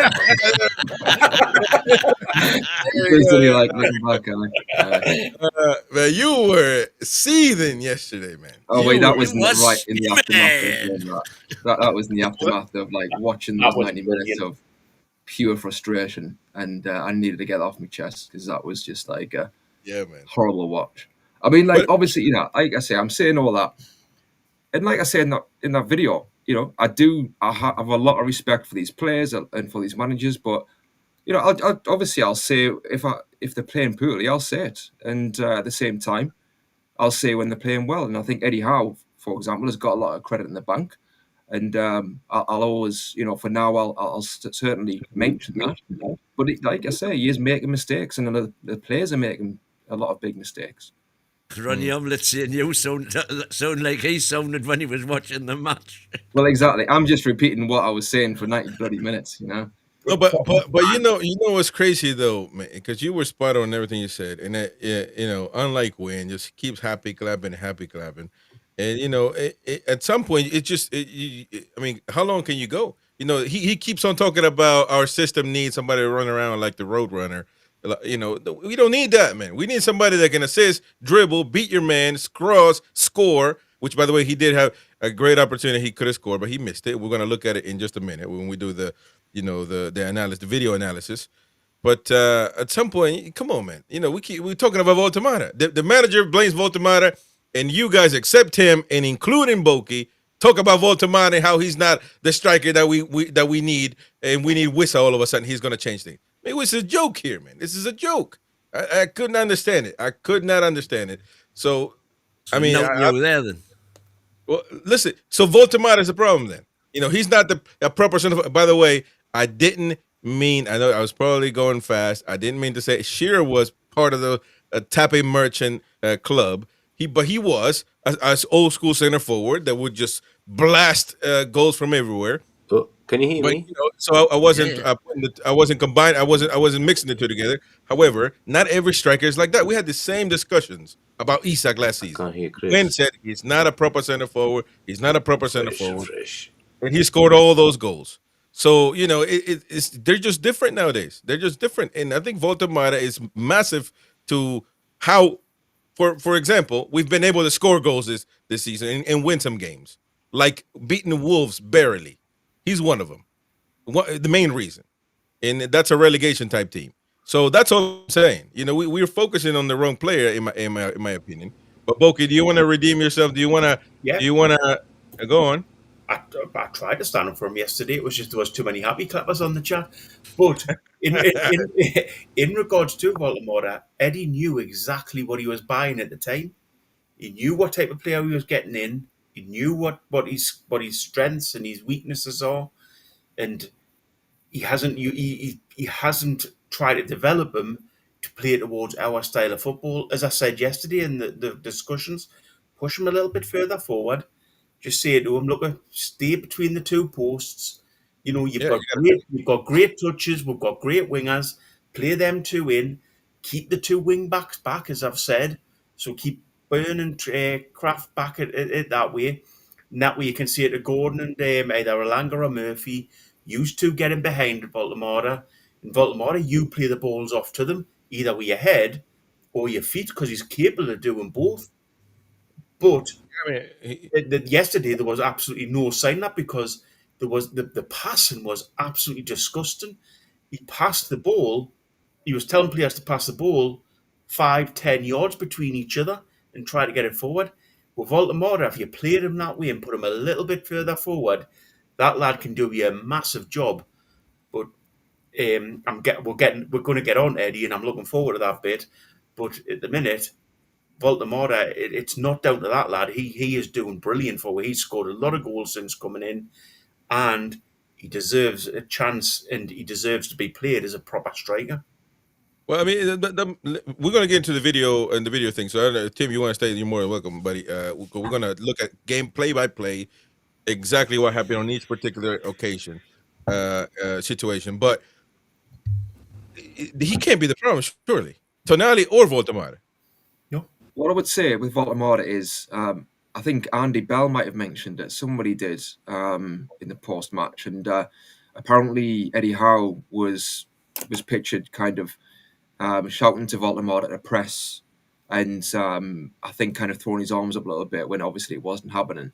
So I do wonder if that was one of the reasons why. And again, it goes back to the tactics of the team press and what Eddie Howe wants. He wants, as a team, to be pressing the opposition, suffocating them. And obviously, if one of those That's players, the only way it works. Yeah, exactly. If one's out, then the whole thing falls apart. So that would explain why obviously Eddie Howe will be frustrated. I would say that's where you've got to mix things up a little bit, maybe. And I think, again, it goes back to having more refined positions where you have a six. It's a different tactic, but I think you've got to have different things up your sleeve. And if you've got a six there, to have that insurance, but also as well, at half-time, I think you could have brought on Asula to partner Voltemata so that you've got somebody running in behind and that would also take away one of the centre-backs that was on Voltemata, because to me it seemed like he had two centre-backs around him all the time. So if you've got Asula alongside him, running him behind, obviously the second West Ham centre-back has to follow him, then maybe Voltemata might get into the game a bit more, dropping deep and linking the play.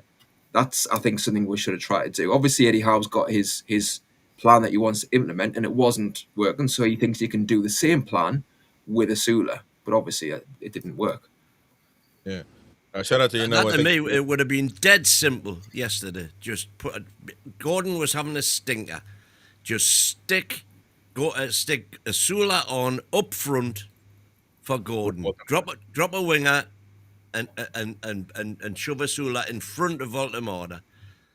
And then then the centre backs they've got decisions to make, as opposed to just both of them hanging around flies around Voltemata like flies.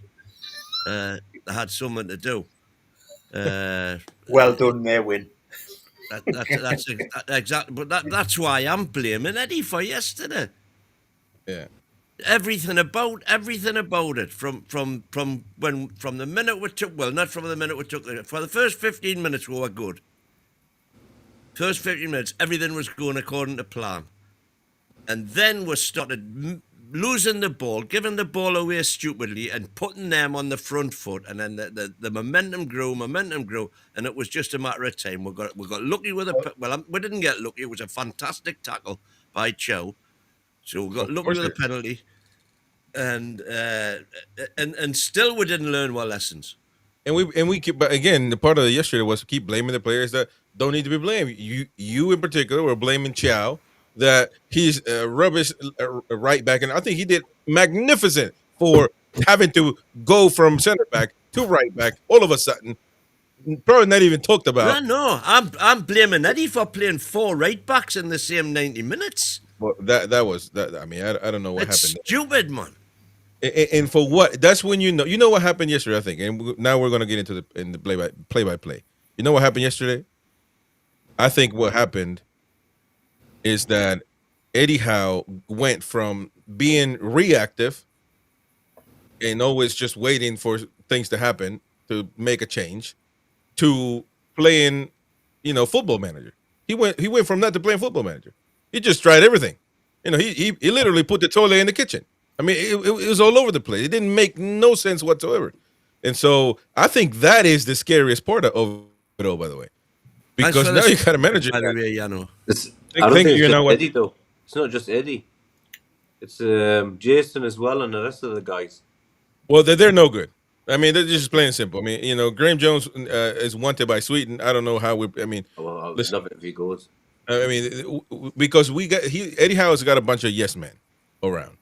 And unfortunately, it seems that way. And unfortunately, that's not going to. And the new set piece coach, whoever the hell that is. Oh, he hasn't started working yet. We're trying to wonder when he starts working. There ain't nothing that we can see that he's doing. But he came with a fantastic reputation. There's no doubt about that. So listen, we're gonna. Well, there you go. We're gonna get into. And by the way, we did score from a corner that we've never done for 5 months. Go. Well, West Ham is the worst team in conceding corners, and we still couldn't do anything. Yeah. So we got the highlights now from yesterday's game, so we can look play by play. And this is open discussion, man. You tell me when to stop. If you need me to stop, go back, whatever. The food's on the table. Let's get to it. It's not going to be a monologue. So, it's very simple. This, and so, well, there we go. Now we got obviously the game starting, and Eddie Howe is like, I'm about to get knackered tonight. Here we go. West Ham from the get go, right here. People are talking about what we were beating them. No. It's the run. This is that shot right to the post. And right here, I don't know what how many minutes went by for this shot. Like 3.5 or 3. You already know Somerville on the left. We know somebody's got to stay with him. Unfortunately, Kraft, the spare tire wasn't a spare tire yesterday, unfortunately, because he just couldn't keep up with him.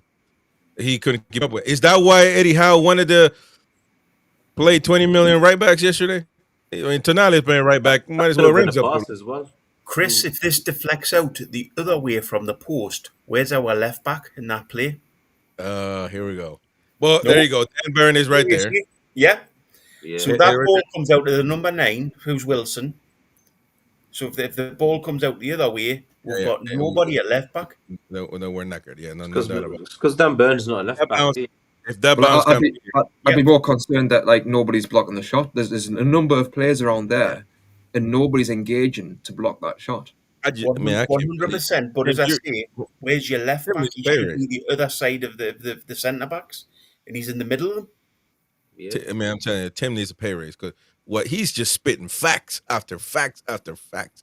Because you're spot on, and we're going to see on the goal in a minute how we see how many from this rebound green shirts on that goal. Not one of them attempt to block it or put their body on the line. Not one of it, including Bruno, Mighty Wind's idol. We're going to get into that in just a second. So here we go. That happens, gets the post. Nobody gets the bounce. This is Murphy's goal. Everything honky-dory. Look over there, Murphy on the top right. He's got the ball. He's ready. This cut right here, I mean, that was unbelievable. Number 12, wherever he is, he got him on that one. That cut right there to the outside, boom. And that was a one good once in about 30 we can say now that obviously Murphy, you know, he's got a little shot on him. Don't look right all the time, but he's got a little shot on him. So he can score those. Callum Wilson is in the house, by the way. You didn't think Callum Wilson yesterday had a proper game, and Mighty Win, that's why he was happy. Not that the Toon lost. All of that's irrelevant to him. Callum Wilson had a good game. Can we say that? Can we agree on that win for once in a while? I mean, he had a couple of good moments. He had it. Well, this one right here. Look at Callum Wilson against Malik Chiao. Can I just pick one Wilson and Murphy's goal? Yeah. We can go back. Yeah, go on. Not about anything about it. He didn't celebrate that like he normally does. The mouth wasn't as open as it normally is. It wasn't sort of the. It was a very subdued reaction to scoring a goal. I don't think he knew he scored it either, man. You know, that's how surprised he was. But and so this is Callum Wilson, of course. He gets away from Malik Chiao in just a minute right here. Right there, he finds the bounce. Look at that, two of them. And by the way, Botman and Bird both not good. Botman yesterday was, and I'm going to tell you, he was horrific. He was horrific yesterday. Wilson against two, against Byrne and Botman. Just follow him. And Pope had a decent game. Well, some would say no, really. We're gonna get into his place in a minute because that first goal by Paqueta, he could have. What was this? Who's this guy? Bowen. Possible penalty. Oh, this is the possible penalty. That it was a really good non-penalty, but it was another warning. It was another warning. Look at Malik Chiao, unbelievable Chiao, spotting the empty space and where Bowen is going to be. That wasn't a penalty. He got the ball. He knew he got the ball. No doubt about it. But it's Malik Chiao. That's why he's unbelievable because he's already looking at him. He knows where this guy is going to go right there because he knows he can't trust Gordon to save his life. He knows that by a million. Can't put your life on the line to for Gordon to save it. And right here is this Botman right here with the orange shoes. Where there's Byrne? Oh, he is up here, man. Our Paolo Maldini. Oh, that and what I would say, right, is, and I get what you say, Borky, in that, well, why not do roles reversed? Have Gordon where Byrne is and Byrne where Gordon is. So I get that point, right? But ultimately, there isn't anything stopping.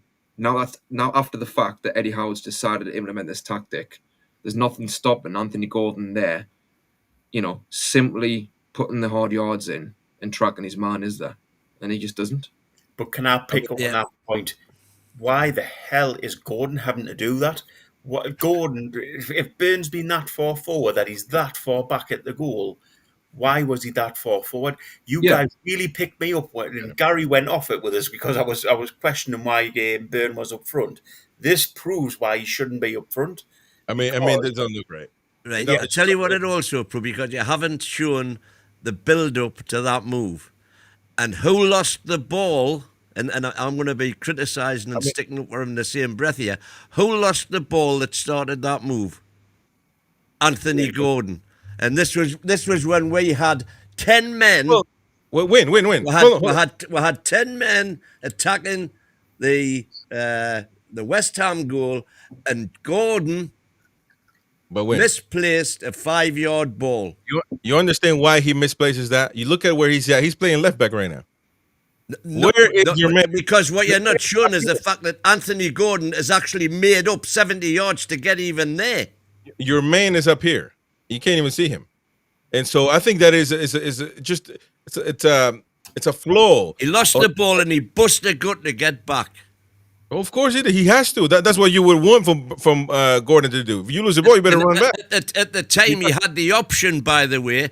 Dan Burn had overlapped on the left wing, and Gordon had the option to pass the ball to him. He chose to cut inside and play a ball inside, which was the ball that was intercepted, which led to that move. But why you got your left back that far forward on the pitch? There's a fundamental flaw, lad. Because that's the system that Eddie plays with. Well, a lot of managers do that, where they have the fullback coming inside to be the number 6 or number 8, don't they? Rightly or wrongly, it's like the fullback comes inside. It happens a lot, but you got to be able to tactically know, right, Tim. Okay, hang on a minute. You know when Livramento was playing left back very, very well?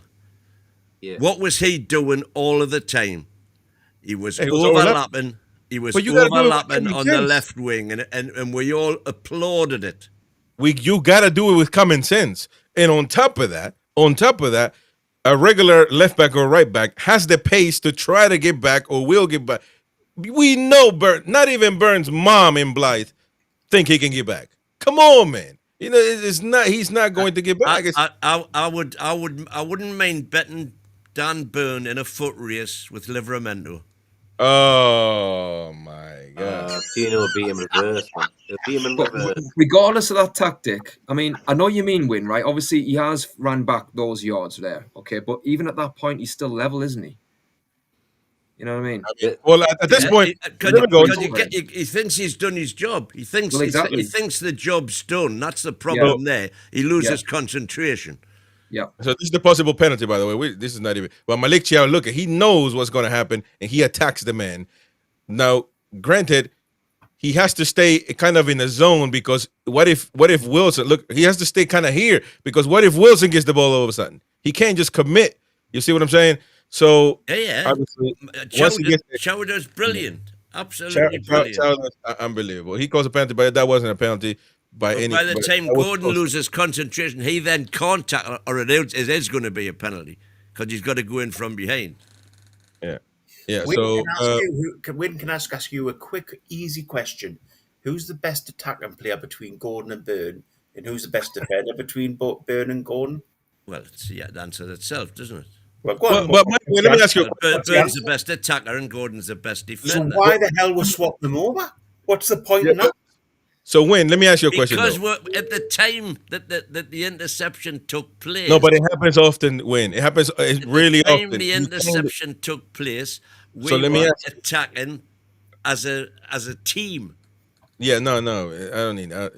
Listen, can you agree that this needs to happen less? That Burn needs to stop going forward I can agree it needs to happen less. We need to get a left back, especially when we're winning as well. Especially when, well, there you go. You know, just.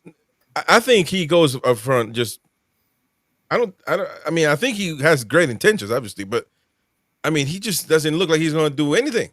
Now, this is Chiao's vision. Look at that, Malik Chiao, unbelievable. He's already looking for his man. Boom, right into Voltemata with the little flick. Look, the little flick again, right into who's that? Bruno. Back to Voltemata. Voltemata nicely to Murphy. Right there, back to Bruno. Bruno is gonna.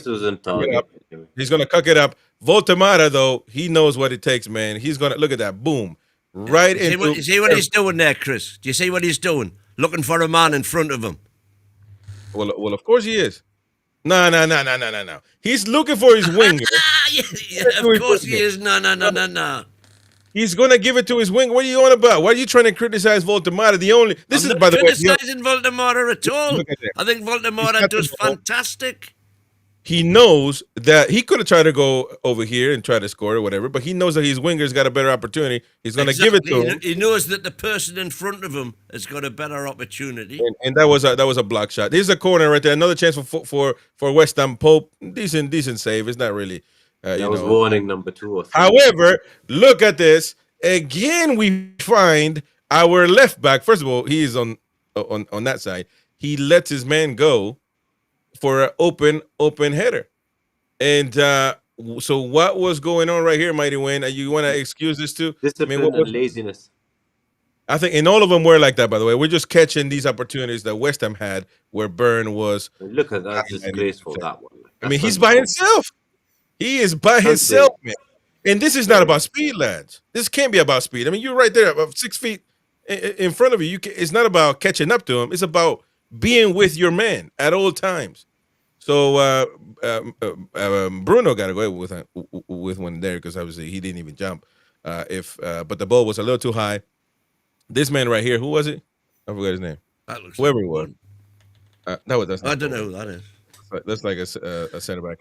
But by himself, Burned catching up to him. It's just by himself. By himself. Thank goodness it wasn't good. Against Pope, oh, here we go. This is it right there. So this is the goal, ladies and gentlemen.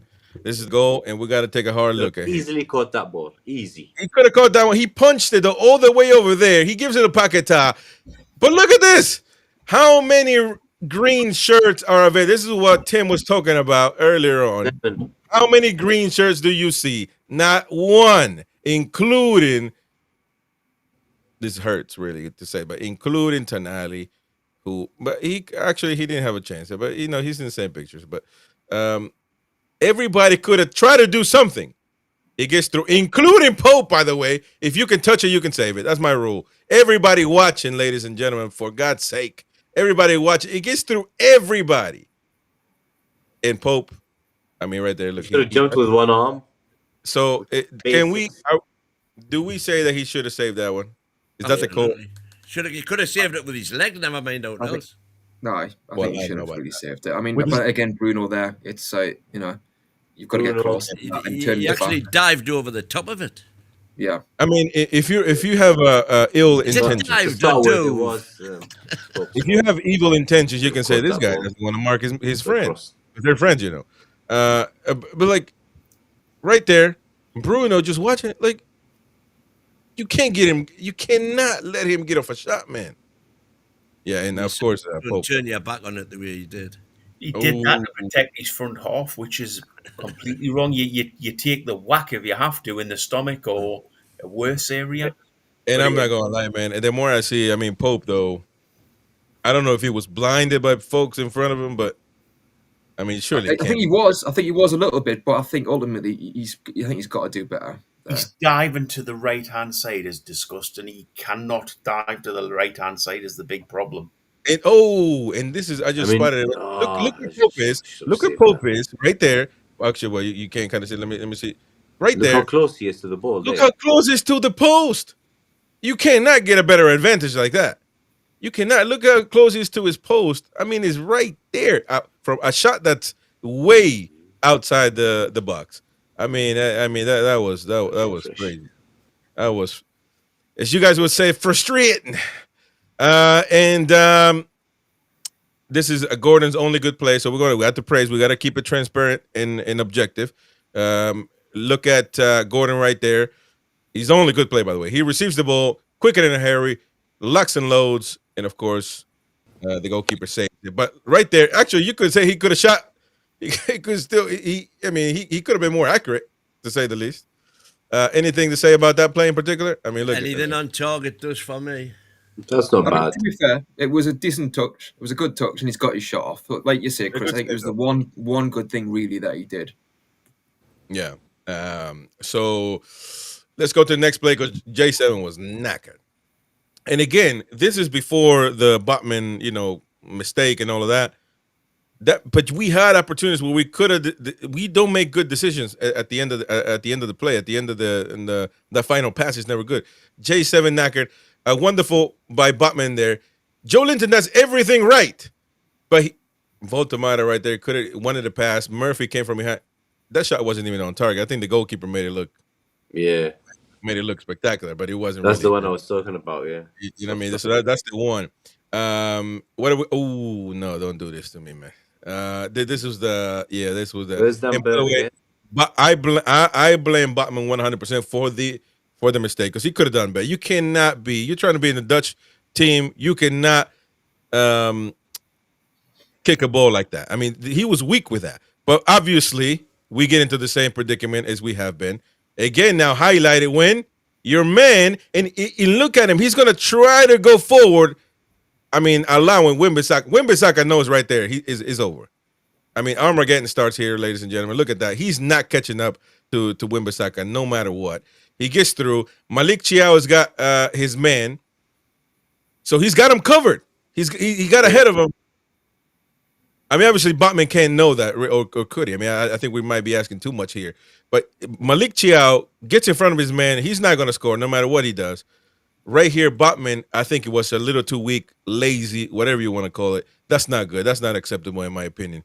I mean, this was not a shot, an incredible fast cross. This was literally a pass, man. What do you guys make of that? Botman, you did wonder if he could have just cut out for a corner. Wrong place in the wrong time, wrong decision.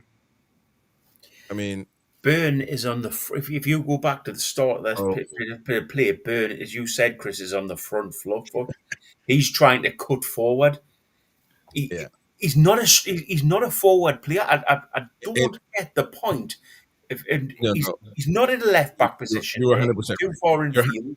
And let me tell you why you're 100% right. I'm sorry to cut you off, buddy, but how are you as a left? You're left back now, like Tim said. Now we go forward all the time, and I'm all for it, by the way. But your team doesn't have the ball. They have the ball. So how do you? What are you doing by launching forward?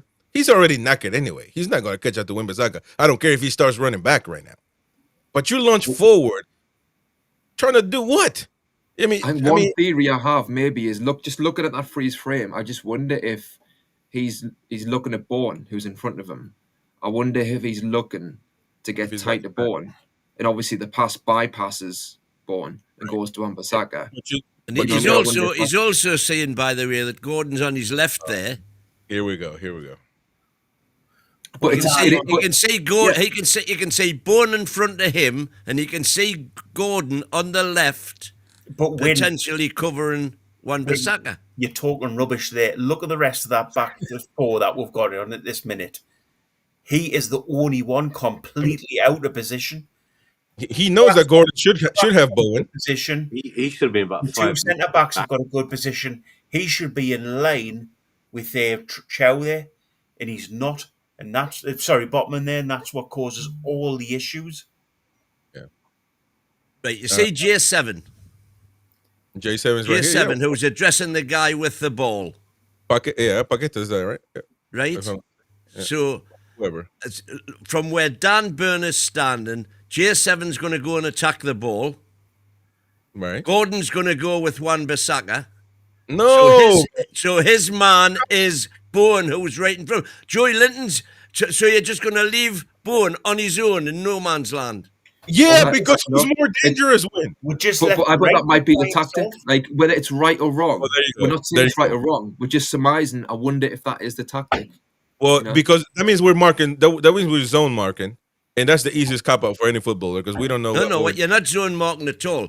Gordon's man is Wan-Bissaka. Wan-Bissaka is the right back. Gordon is the left wing. Wan-Bissaka is Burns' man all game. Things can change here and there, but Wan-Bissaka, when Burn comes in the game, he knows who's the right wing or the right back. Wan-Bissaka is the right wing. Yeah. Burn. I think Burn is literally trying to pick up his man, i.e. Bowen. Bowen is Burns' man. Gordon is Wan-Bissaka is Gordon's man. Okay, well, but obviously that's a different conversation on what should have happened in terms of game management. That's a tactic. Absolutely. But game management comes along, and you're the left back, and you see the space, and you see that Wan-Bissaka is going to run into it. You then take responsibility and drop back. That's game management. That's a difference. Well, I agree. I mean, Tony's saying it's getting boring blaming Burn, but listen, we're not. This is the highlights, by the way. It's not. We're not picking on Burn, but clearly the play starts like that with by himself. I mean, I look at it and I lose my mind because he's by himself. Yeah, Gordon should be tracking as well. You've got to blame as well. Look at Gordon. Gordon is pulling back. Yeah, so then Dan Burn realizes you better go and try and do something. Well, yeah, because Gordon didn't go with Wan-Bissaka. That's exactly the point. We all want Dan Burn to do something. We all want him to defend. And where is he? Even at this point, he's still massively out of position. And by the way, nobody's guarding Bowen here. Joe Linton is knackered. I mean, I'm telling you, man. Joe Linton, when he's knackered, you can tell. Where's on the pitch, Joe Linton? And Gordon, of course, pulling back. In this particular case, I think it's all Botman's fault. I'm sorry, Botman to me was very lazy on that. Trying to clear the ball there. I mean, that is lazy. You got to go in with all your soul and might, man. I mean, you got to put some direction on it. You barely touches it. Is weak. I mean, I don't blame him for not. I mean, thinking that Callum Wilson would score, but because he obviously can't. He can't. I think Wilson would have beaten Chow. I mean, look, he barely touches it, man. Come on now. You got to do that. Chow unreal again. Against what Mighty Win wants to portray and all his agenda that Malik Chow is rubbish. Getting put as a right back out of nowhere. To me, he was doing a decent job. He lost a few balls here and there, put up a few passes, no doubt about it. But I mean, I think that just for playing out of nowhere as a right back, I thought he did pretty good. One of the crosses here that again we cannot look. This is Murphy. I think you gotta equal. No, what is it? 2-1 at this point. So weak shots. All of them really. Osula wasn't good. Ramsey did. I thought Ramsey was a bit of quality in the midfield, by the way. But again, coming in late to what Tim was saying, yesterday, you leave him, say, okay, Joe Linton, maybe it takes a little bit to take out certain players out of the starting lineup because of the trust, because you know that they've been good. However, you keep playing them. You don't take them out.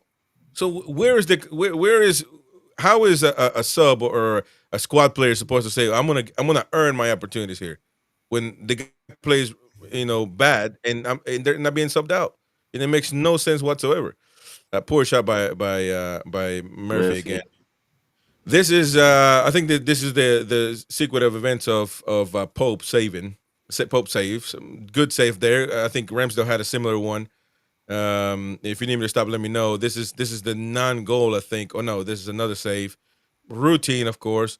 And this is West Ham goals offside. We sped it up here quickly, and then right here is that Bowen with the wonderful little flick there. Yeah. And first of all, that guy right there, he gets shot. I don't know. He just goes down. Look at that. Boom. There's a sniper in the building, as we like to say in the commentary. Right here, Joe Linton, Byrne, Murphy, all knackered. All knackered. This was, by the way, he was offside by a toenail. It was, yeah. So, you know what I mean? So it's not good at all. Newcastle, Ilanga comes on the pitch now. We had some chances, but again, we're not able to perform. Ilanga with the cross. I mean, that hit. I mean, you're losing the game, man. That was a poor header as well. I mean, it was a good situation to create. It was on target. You can, give them that. No, but this is on target. You got to score, win. What do you mean on target, man? You got to score. This is the last play. West Ham's goal right there. I mean, this is. It was my wife's birthday yesterday, but I almost said, screw it, man. I'm staying in the house because we're supposed to be attacking. How do we allow a goal to be scored from this particular case? Pope all the way up there. Because that's exactly the point. There was about a minute to go, and we were just all hard. You might as well get beat 3-1 as 2-1. No, and that was exactly what was happening there. We were all out to get the equaliser. Yeah, it's simple. That's why Pope's up there. He sent everybody. No. Why we're top scorer on the pitch at this point? That's true, by the way. But no, I'm not blaming Pope, by the way, on this. I'm just saying, look at how we defend this particular play. So Pope is going to show his distribution qualities all the way up there. First of all, how do we let somebody else head this ball by himself? And right here, what are we, Bogey? Knackered. We are knackered. Tim, what are we? Knackered, man. Because look, I mean, come on, man. It's over. Joe Linton, are you kidding me? What is this, like, at 90th minute? He's done. Tonali you can have hope for. And actually, Tonali keeps his man at bay a little bit right there. Look at him. And now Joe Linton is able to catch up. So he's catching up, but he's knackered. Look at him running. He's knackered. And Pope, oh, my God. He gets nutmegged, and he is not. And Bruno gave my eyes. You have the audacity to call for a handball. Like, look at him. Come on, man. Have some. He left shame when he left his shame in Newcastle when he traveled to London. Come on, man. You cannot be doing this right now. Chris, have some shame. You've got a couple of super chats here. We've got was a We're sexy gonna get into those. Bokey, I'm here. My favorite stalker, sexy moves. Is that Warren? Warren Denny. Warren, yeah. It's Chris, man, calm down, dude. No. Babes, chillax, your load. No, I cannot, because this game, look at this. I mean, you cannot through your legs, man. Come on, man. I mean, and of course, you know, it's Chris, again, a bit of a point on that point of play. Why is Tonali your furthest player back? We've still got defenders on the pitch. Tonali's probably got the best strike on him of any player on the pitch at the minute. I think with that, why is he not up front? I think everybody had went into the box, and Pope was supposed to launch it to get into the box, so we got flick-ons with all the centre backs. So I think that's why. But Pope's kick, unfortunately, as it is a lot, it was a poor kick. It didn't even get into the box, and that did lead to that. West Ham celebrating like they won the Champions League, though. They also forgot their shame when they came to this game. But you know, we made it easy for them. Those are the highlights of this game. Don't forget to smash the like button, folks. It is 10-13 in the UK, ladies and gentlemen. But I mean, what do you guys make of all of that, man? Those are the low lights. The low lights from yesterday's game. I mean, but they highlighted exactly what was wrong. Hundreds of things are wrong. Just beat around the bush at the minute, and we'll come on to the real problem. Well, this is what it is. Then let's go. Has Eddie Howe reached his peak? Has he reached his limit? Actually, I should put a poll out there so people can have say. By the way, to be fair, every time we put a poll like this, we never say Eddie Howe. I think we may have, but you know, people can make their minds however they feel. Eddie Howe has always won these polls. By the way, he has always won. And that might be against popular belief that, you know, we're a negative channel, blah, blah, blah. We're a critical thinking channel. And all the time, Eddie Howe comes on top on these polls. So we're probably going to do that now. So stay tuned. And, you know, I do owe you a song. You know why? Thank you very much for the super chat. Don't worry, man. Friday Neat. We'll be back again with the shows. Tim, was it you that you did you request a song? Yeah, you owe me one as well, Chris, because I don't know what on earth that was that you pulled up, but it wasn't one I was meaning. Okay, well, I owe you one. We're gonna put it on the list. We're gonna put it on the list, mate. But has he reached his limit? Because a lot of fans are saying that, you know, that's it. It's over. I'm telling you this. I think that we might be Bilbao. We might turn up, and then we might lose against Brentford again, and you know, we might continue that run of thing until the Mackems. And I think the Mackems, if we lose against them, there's just no fun it again. And you know, I always have a rule: don't let the Mackems happen. I always say this: I always have a rule: don't let the Mackems sack your manager. Meaning, you probably wait until next week or something. But don't do it right after, because I mean, obviously you lose on the banter side of things. But if we I mean, come on, let's get real, lads. Let's get real. I lost my mind a little bit last night about Eddie's press conference after the game, and said I didn't like the fact that he put collective responsibility down as the problem, and that the fact that he didn't just take any blame himself for the substitutions and the game changes that he'd made in the game. He doubled down on that the day and made it even worse, in my view, in that he said exactly the same again. He's saying it's players that aren't playing right. It's things like that. He's the manager. He needs to manage things like that. And then he come out and said Hall was on the bench because he's a first team player, but he wasn't fit. That is ridiculous. If you've got a player on the bench that cannot play, then put somebody on who can play. He's went really down in my estimations over this whole game, and he could pick up on it by just coming out and saying it's he my went down in my estimation when he said that. 100%. I love that man. Love him. He went down in my estimation when he said that. Love it. Love it. Can I just say something about Eddie as well, when he said about the away games? Did you watch the Fulham game last week? We were shit in that one as well. We won the game, but we were shit. Yeah, from going 1-up. Yep. Again? It was exactly the same. Last season, Fulham, home, same. It was identical with Isaac. Everton, last game of the season, identical. Same football. All the players are there except Voltemade out and Isaac in, and we'd have Chiao, but we still had Tino on. Same. Yeah, but both of those games you reference, that was after Isaac had hung his boots up.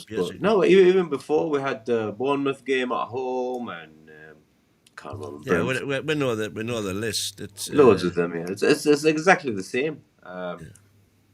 We haven't got a number 10. We haven't got a proper number 6. 4-3-3 is like an open book. Dan Burn, I actually think Gordon's not playing good because he has to go and chase Dan Burn's cock-ups because he's like, he thinks there's Paolo Burn Maldini. What the fuck is he doing up there? Whoa! Half of the time? Oh, sorry. But, I mean, half of the game, like what? Last minute of the game, he's got his hand wrapped up. And I don't want to say this, he's got 9 fingers and one hand is broken. And he's taking a throw in. And he's the tallest guy in the team.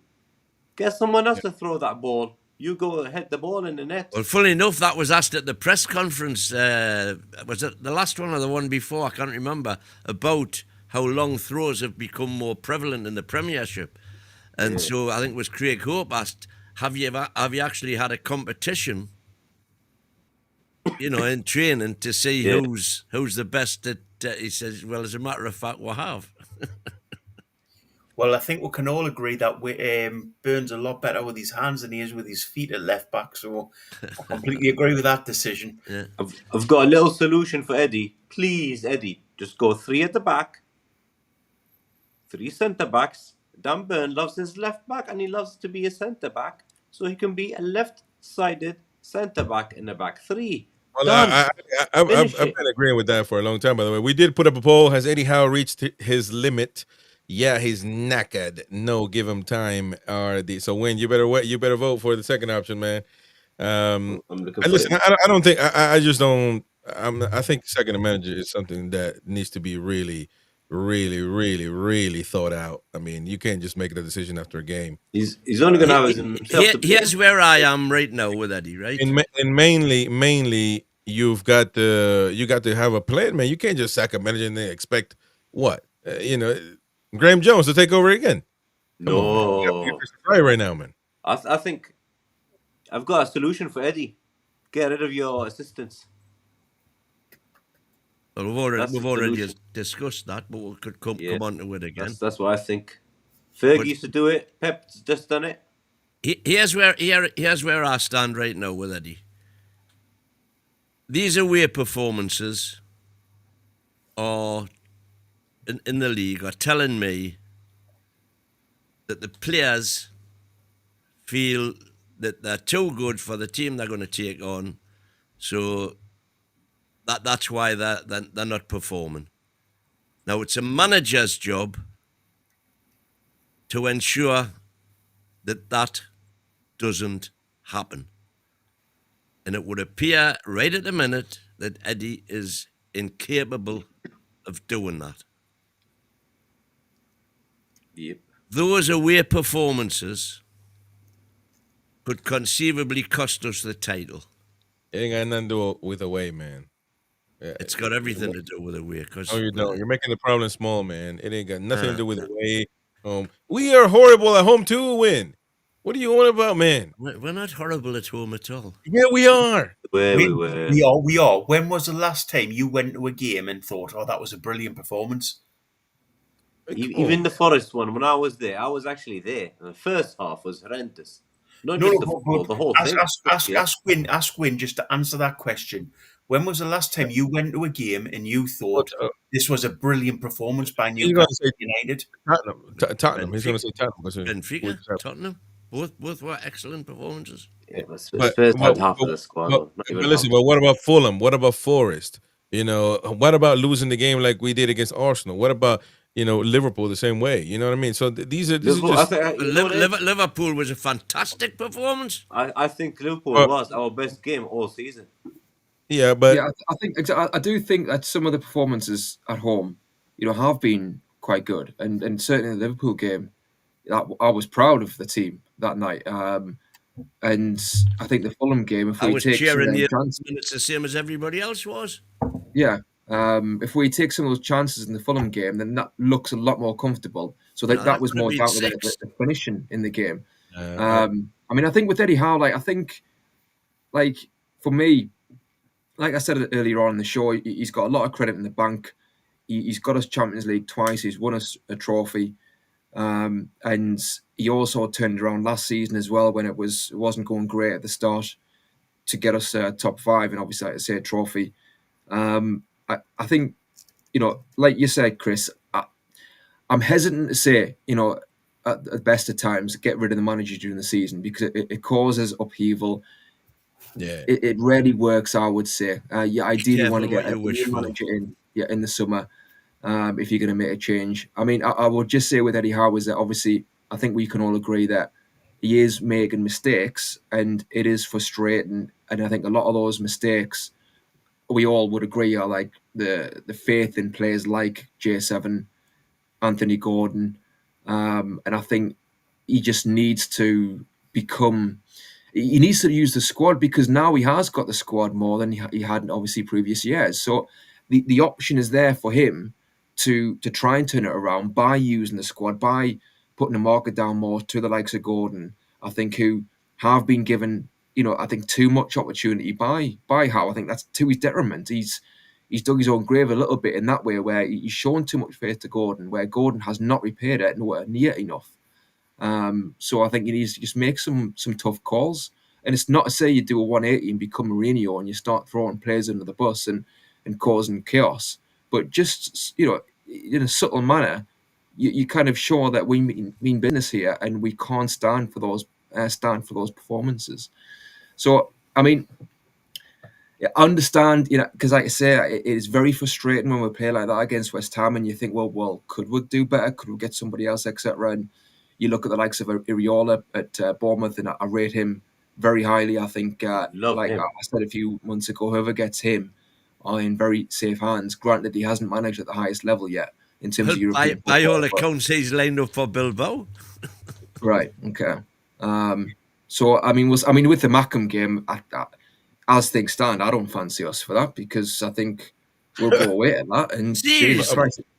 But let me It's going to be a bear pit, and I question right now, as things stand, do we have the mettle? And I also question the temperament of the likes of Joe Linton and Bruno for an occasion like that.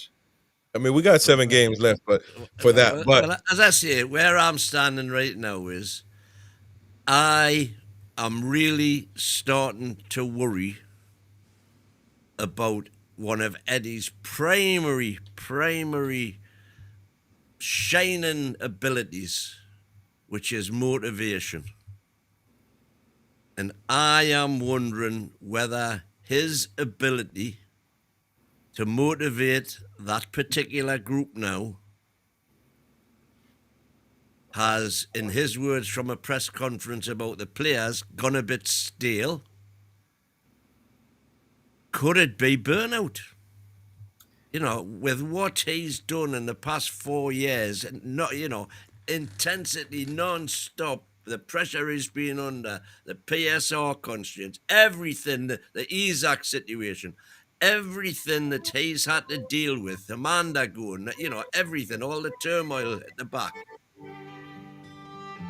Has he reached burnout?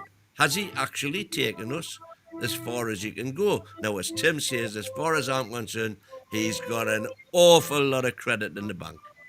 An awful lot of credit. And I ain't going to turn my back on him on a whim, on one bad result, or even on 2 or 3 bad results. But, could he have simply run out of steam? could you run out of steam? And I think one way to take that burden from him would be to introduce some fresh coaching talent.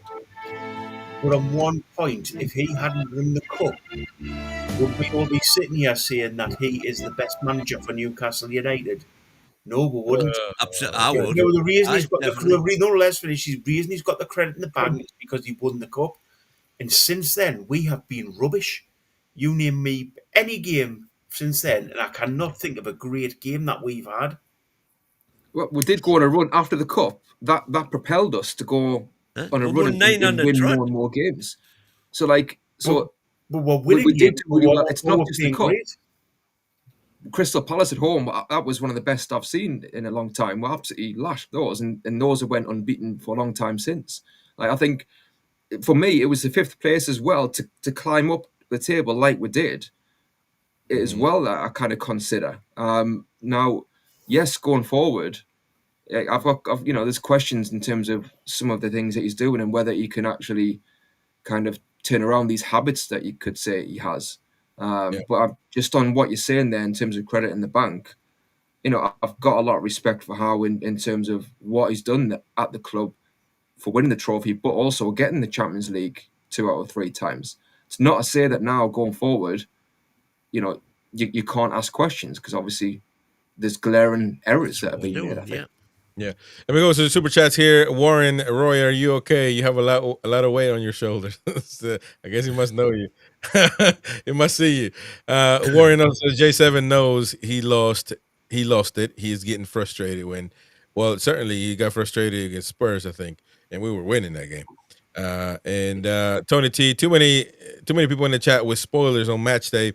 Yeah, we're trying to crack down on it. The mods didn't do a good job on that as far as letting people know and deleting comments, of course. That's really the main thing. When somebody puts a spoiler and just delete it as soon as you can. But yeah, we're working towards that, of course. Don't forget to smash the like button, folks. It is the late night show. It's me, Tim from Dubai, Boki, the Mighty Win, and the American Mag. Set up for Even maximum Roy from Dubai. and super opinionated debates. The NUFC Late Night Show. Wouldn't mind being there. Derek DeMadiwan, Andrew Boki, and the rest of the panel.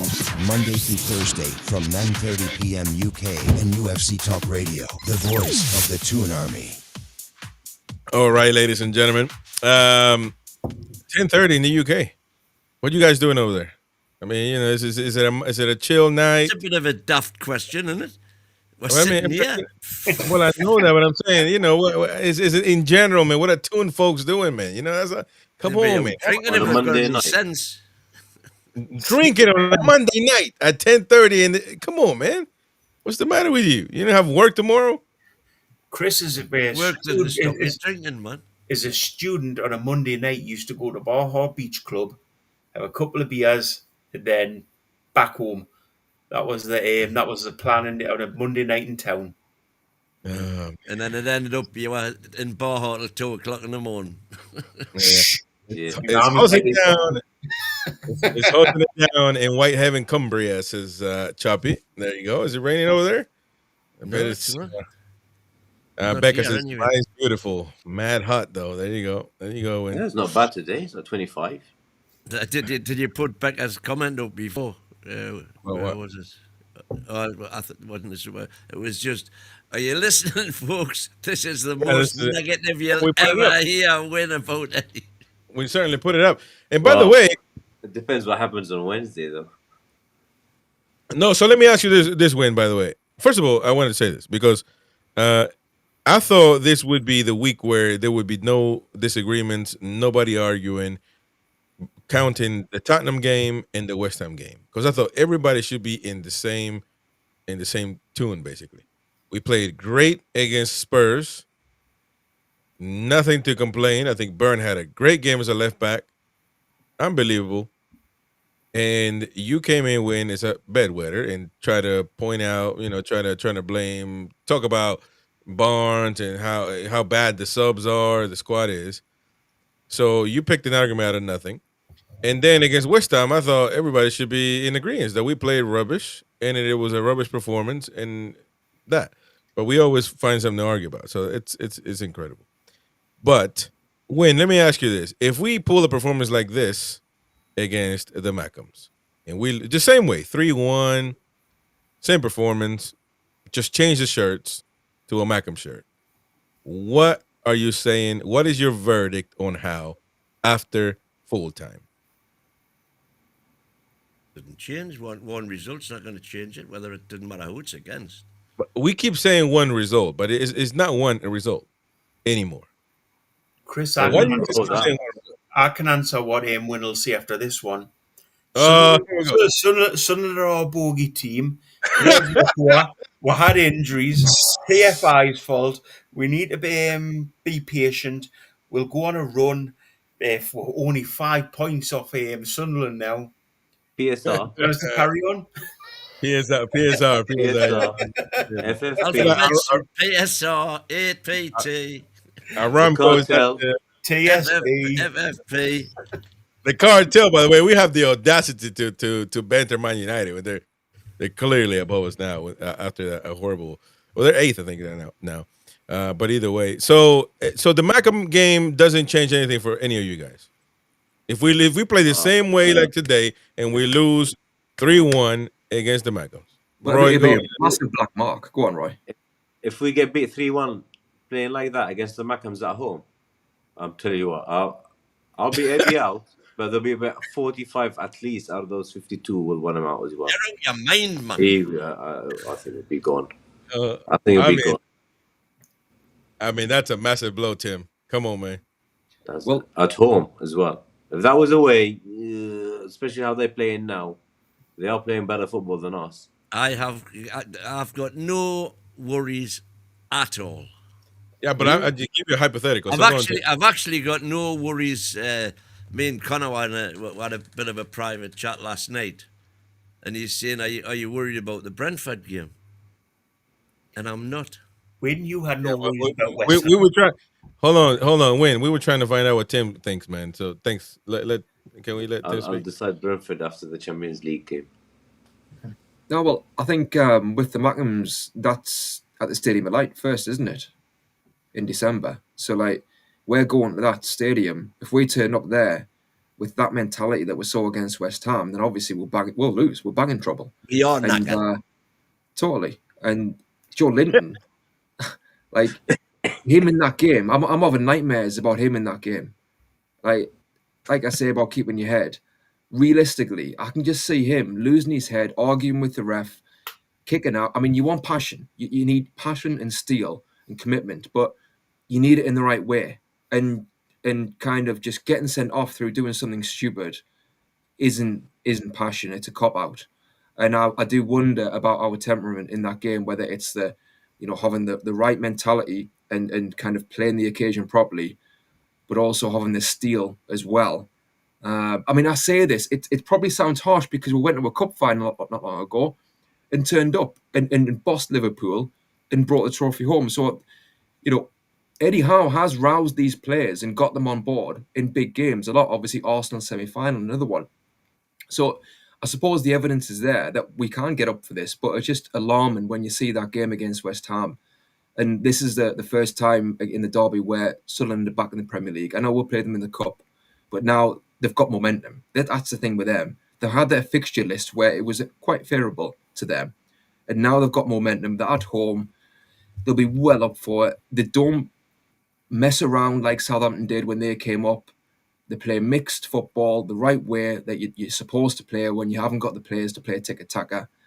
So we've really got to be on our mettle and show that nous as well and commitment away from home that we haven't really shown this season so far. Lads, can I just ask what date the Sunderland game is? What date? December? It's like December something. I think before Man United, right? Isn't that before Man United? Oh, no, that's way before. 14th of December. We've got nothing to worry about them because Eddie will be well gone by then. We'll have Mancini or Fabregas we'll smash them. It'll be so. I just do not think it's that easy though. I don't think we have I just don't know. You ask me who's the replacement. I don't know. I don't care about this Bournemouth manager. I don't care about this whoever we played yesterday. They some people wanted him too. Not yesterday. Sorry, not Nuno.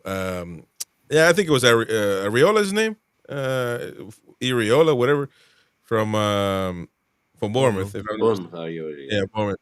So that's the one. You know, people. I just don't know, man. I don't know. I don't know they come to Newcastle. Bilbao, who are in the throes of getting rid of their long-term manager, are in for Areola because, of course, he's a Basque, and the Bilbao are like us Geordies, very parochial, and they want a Basque manager, and Areola fits the bill beautifully. Yeah. And Bilbao are a big club.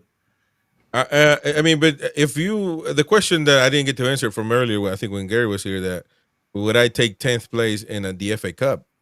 I'm leaning towards I would. Yeah, I'll take that. I'll take that every day. I think, yeah, but I but can't that understand. hold on. Football for me is about winning stuff. The difference between you and me, that I wouldn't be jumping up and down like you are, you know, because I do think of the ramifications of not being a team that's pushing for Champions League and qualifying again, and what that means money-wise, and what that means for us as a club, and what that means with potential superstars that might want to stay or leave. It means we're going to the Europa League, and we've got a hell of a lot better chance of winning that than we have of winning the Champions League. I think a trophy. I think a trophy would be good, but again, Tottenham sacked their manager after winning the European Cup, which I thought was a disgrace, but they did it. Man United, I think did it. Didn't they do Mourinho like that as well? Yeah, Van Gaal. Van Gaal, yeah. So Spurs did it with Mourinho as well. He got him to the cup final and they sacked him before the final. Yeah. So it's something to think about. But again, man, there's something that's going on. Why this form is horrendous. My big worry is, like I say, is burnout. It's been relentless for Eddie for 4 years now. Can I just pick win up on that out? You are completely right there. Your big worry is burn out. That is a good one. That's one of the biggest. I thought that's what you actually said to begin with. I was like, jeez.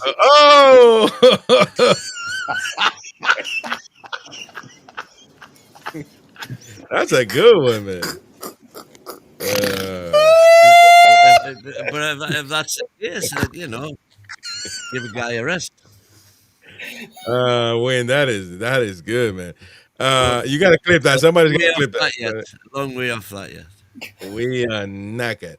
That's one of the big issues is Dan Burn playing on the left again, and there's no right back, and there's four centre backs trying to play from the back, and none of them can pass the ball properly. It's a combination. Oh my God, we want a Basque manager. He's thinking of a different type of Basque. Manager S. Oh my goodness, man. Let me ask you a question though. By the way, we got 20 minutes left on the show. Don't forget to smash the like button. Subscribe to the channel if you're new. Thank you for the super chats, and become a member if you can, so you can enjoy exclusive content. There's rumor now that we are in for this Sorloth guy. Well, I mean, the same rumor really that was before, but now reappearing. Do you guys think that we need a striker for the winter? I don't think we have a striker problem, and I don't think that's the priority. We don't create. And if we say we want a proper center forward like that, I don't know what that means really. But if we want that, then we're knackered, because now we have a center forward that actually gets down and creates and helps in attack. And even then, we manage to not play good. So what? We don't need another center forward.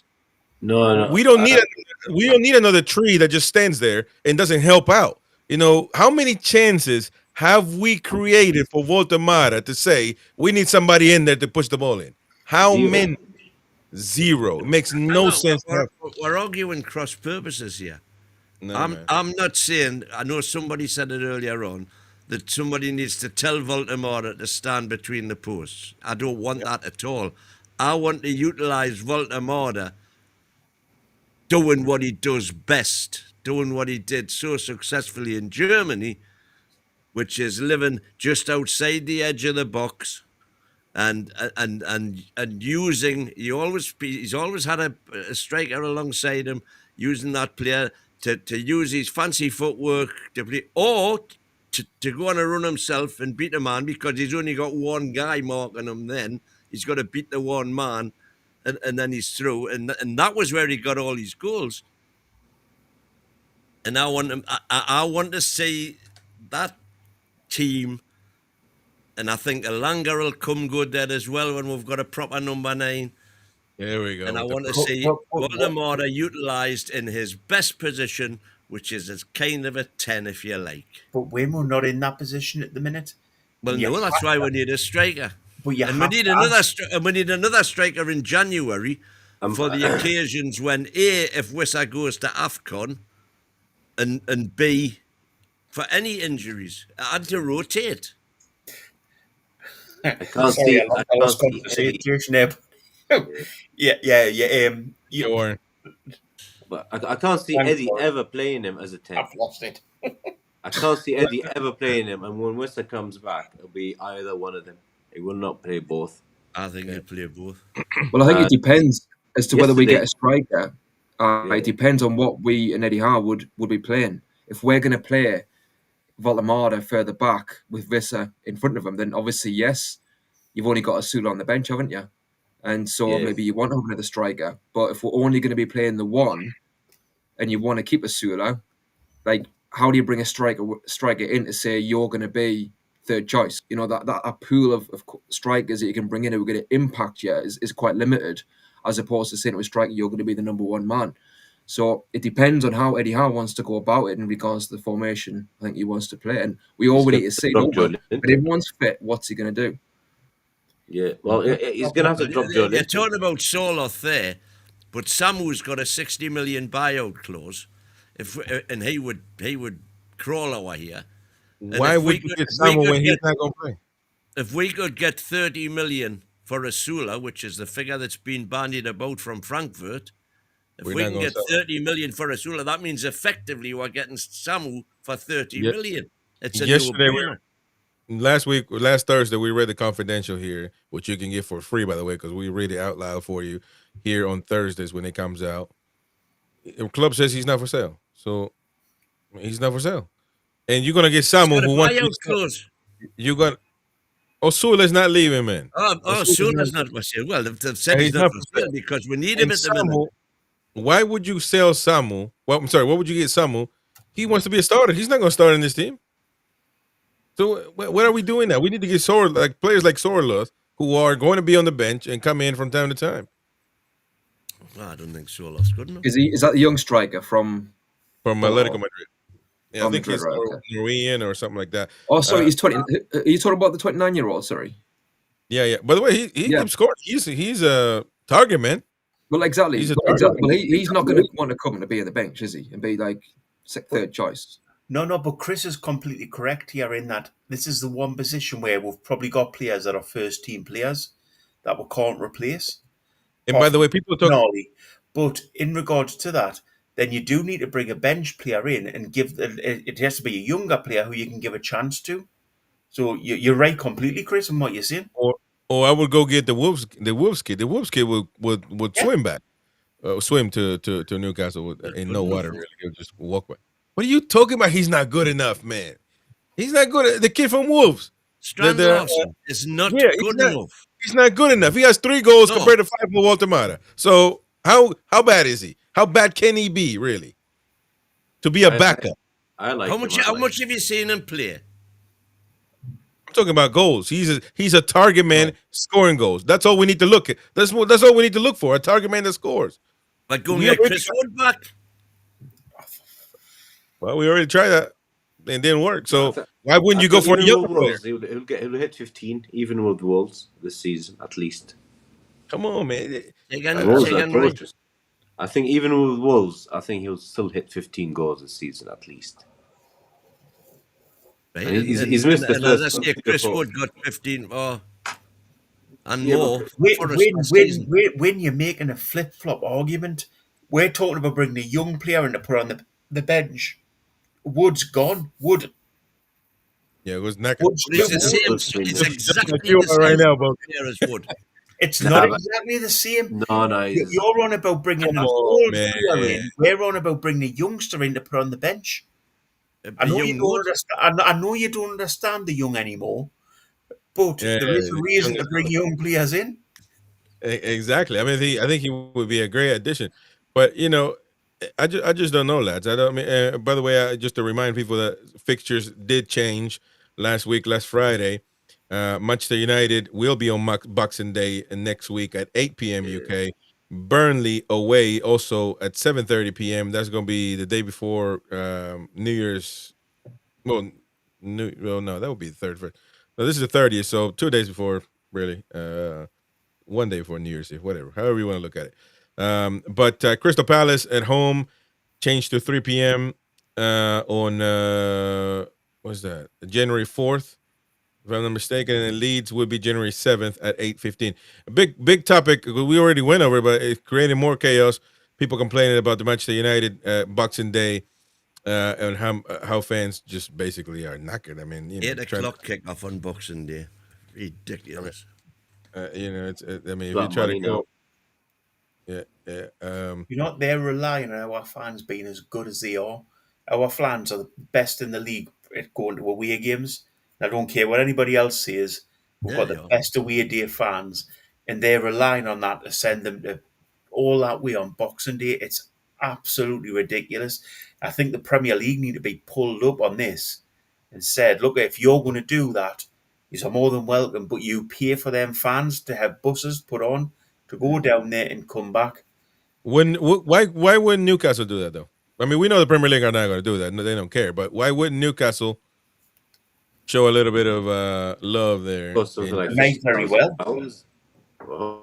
I hope they do Have it. they ever done that? Have they ever done that though? Come on, let's be real. Yeah, they've done it before. Ashley's done it before, Yeah, well, they Even did Ashley's it. paid once. They did it for 7,000 to Sunderland. Didn't Mike actually do that?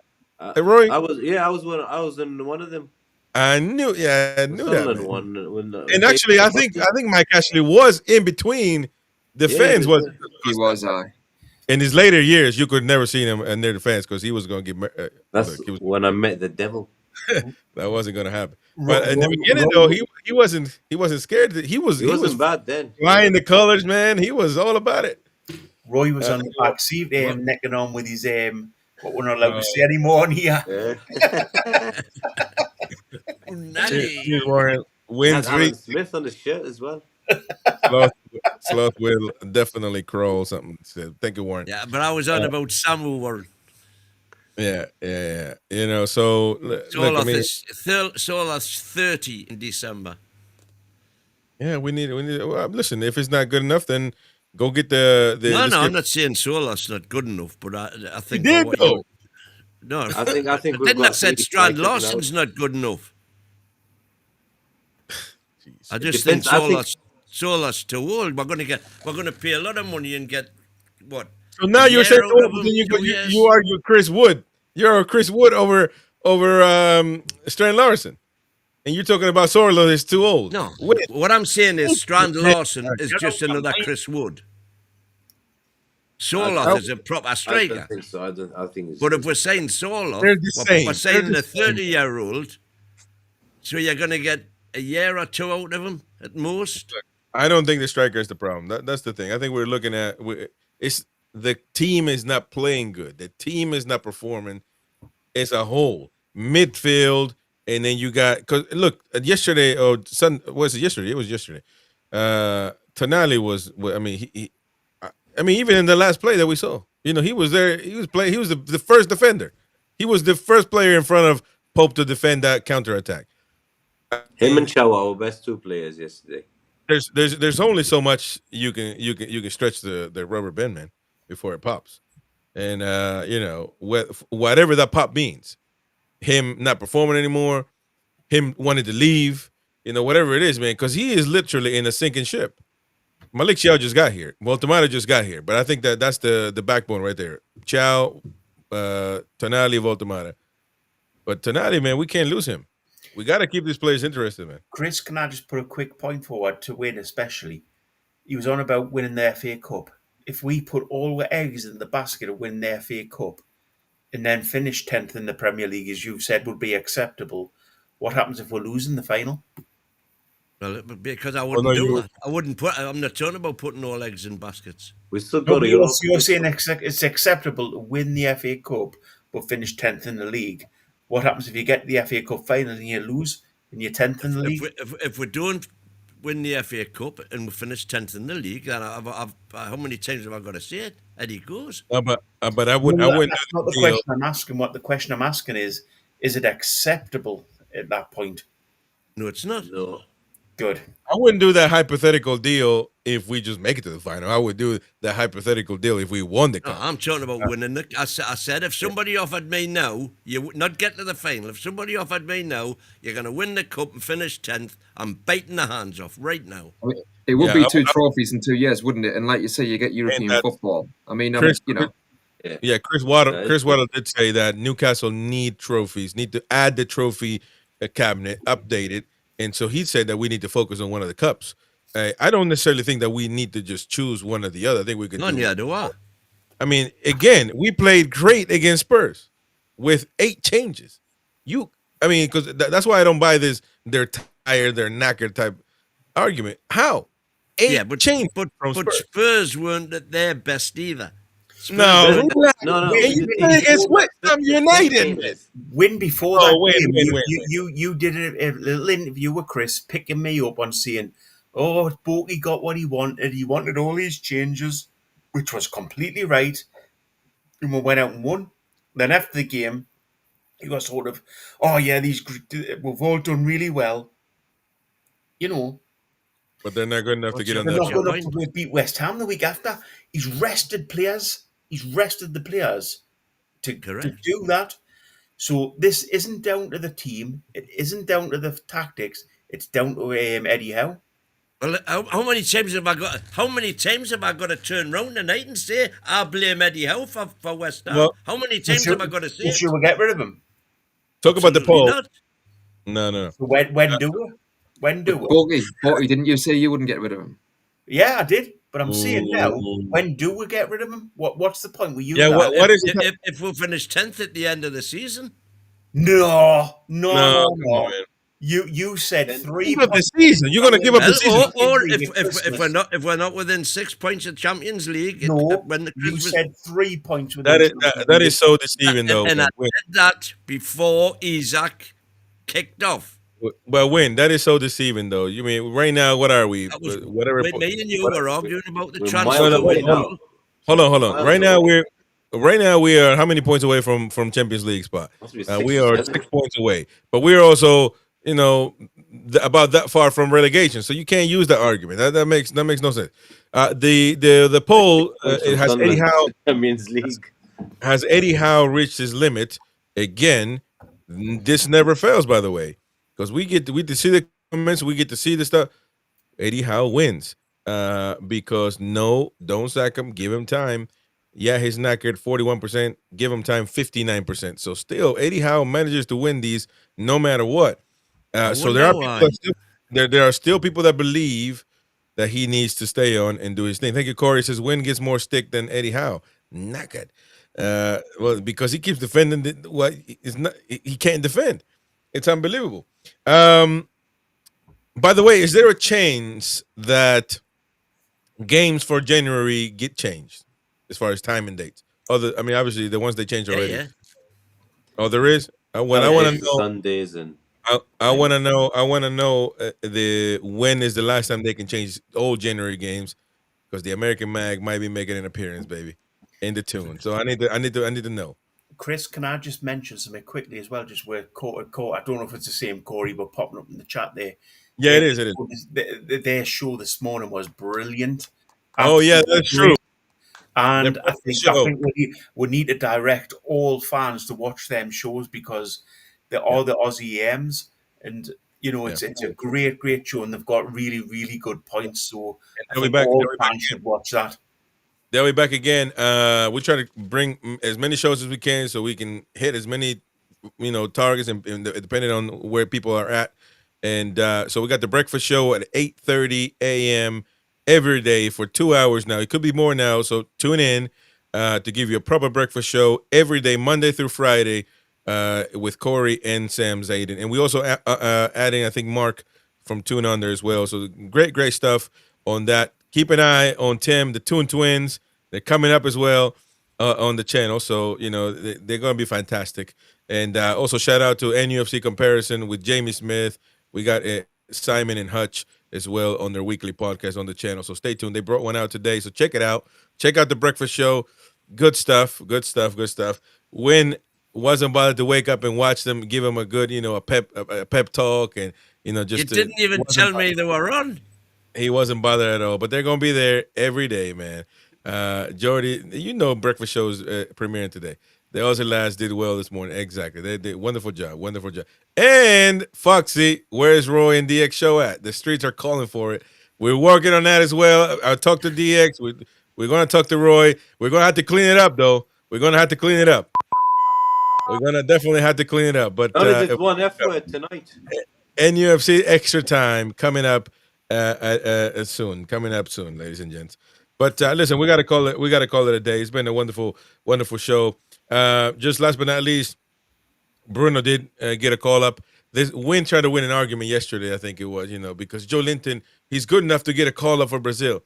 Are you kidding me, man? He got one call up this past time, and he wasn't called up for like 2 years. So he got one, and now he's knackered again. I wonder why. Because Don Carletto knows what he needs to do. Don Carletto. Come on, man. Was as they're saying, I met Borky this morning on the breakfast show. Wow. Corey D saying, absolute legend, Borky. There you go. Check it out, ladies and gentlemen. Check it out. We got a lot of shows coming up your way on NUFC Talk. Thank you very much for joining us, folks. Thank you for helping us reach our super chat goal as well. 15 throughout this whole thing. So thank you very much, all of you. Warren Superstar, Corey D again. Thank you to Tony T. We're gonna try to limit the spoilers. We gotta limit the spoilers, man, because people are watching the game, listen to the commentary. They want to, live the match, react to it as we do as well. So you know why. Ronnie Omelette there as well, and myself. Thank you to me. And stop lying, Win. Everybody beats West Ham, including the Mackhams. Everybody, no easy game in the Premier League. That's the biggest scam since the Americans stole everything from the Indians back in the early days. Come on, man. Stop lying. West Ham lost by the Mackhams. Beat the Mackhams. West Ham, Sunderland beat the Mackhams. So come on, man. West Ham win in a year at home or something. Like, come on. You see how they celebrated. I mean, come on, man. We can't keep saying this stuff, man. It was bad. So it's not because of the Premier League is such a tough league. It's just simply we played bad against a poor team. So there you go. We beat Wolves. How many wins do we have? We played bad, and if you play bad in the Premiership, you get turned over. Easy. And not just the Premier League. Anywhere in the world you play bad and you lose. How hard is that? By the way, just before we go, how many wins do we have in the Premier League at home? How many? 3. In the Premier League, we beat Forest 19th, Fulham 15th, Forest 19th, and Wolves 1-0 with Voltemara's goal in his debut. The man that he wants to take out because he's not a proper center forward. What do you mean I want to take Voltemara out? In the league. We'll see you. Don't subscribe. We'll see you in the next one, folks. Highway the Lads. Lasses and Bears.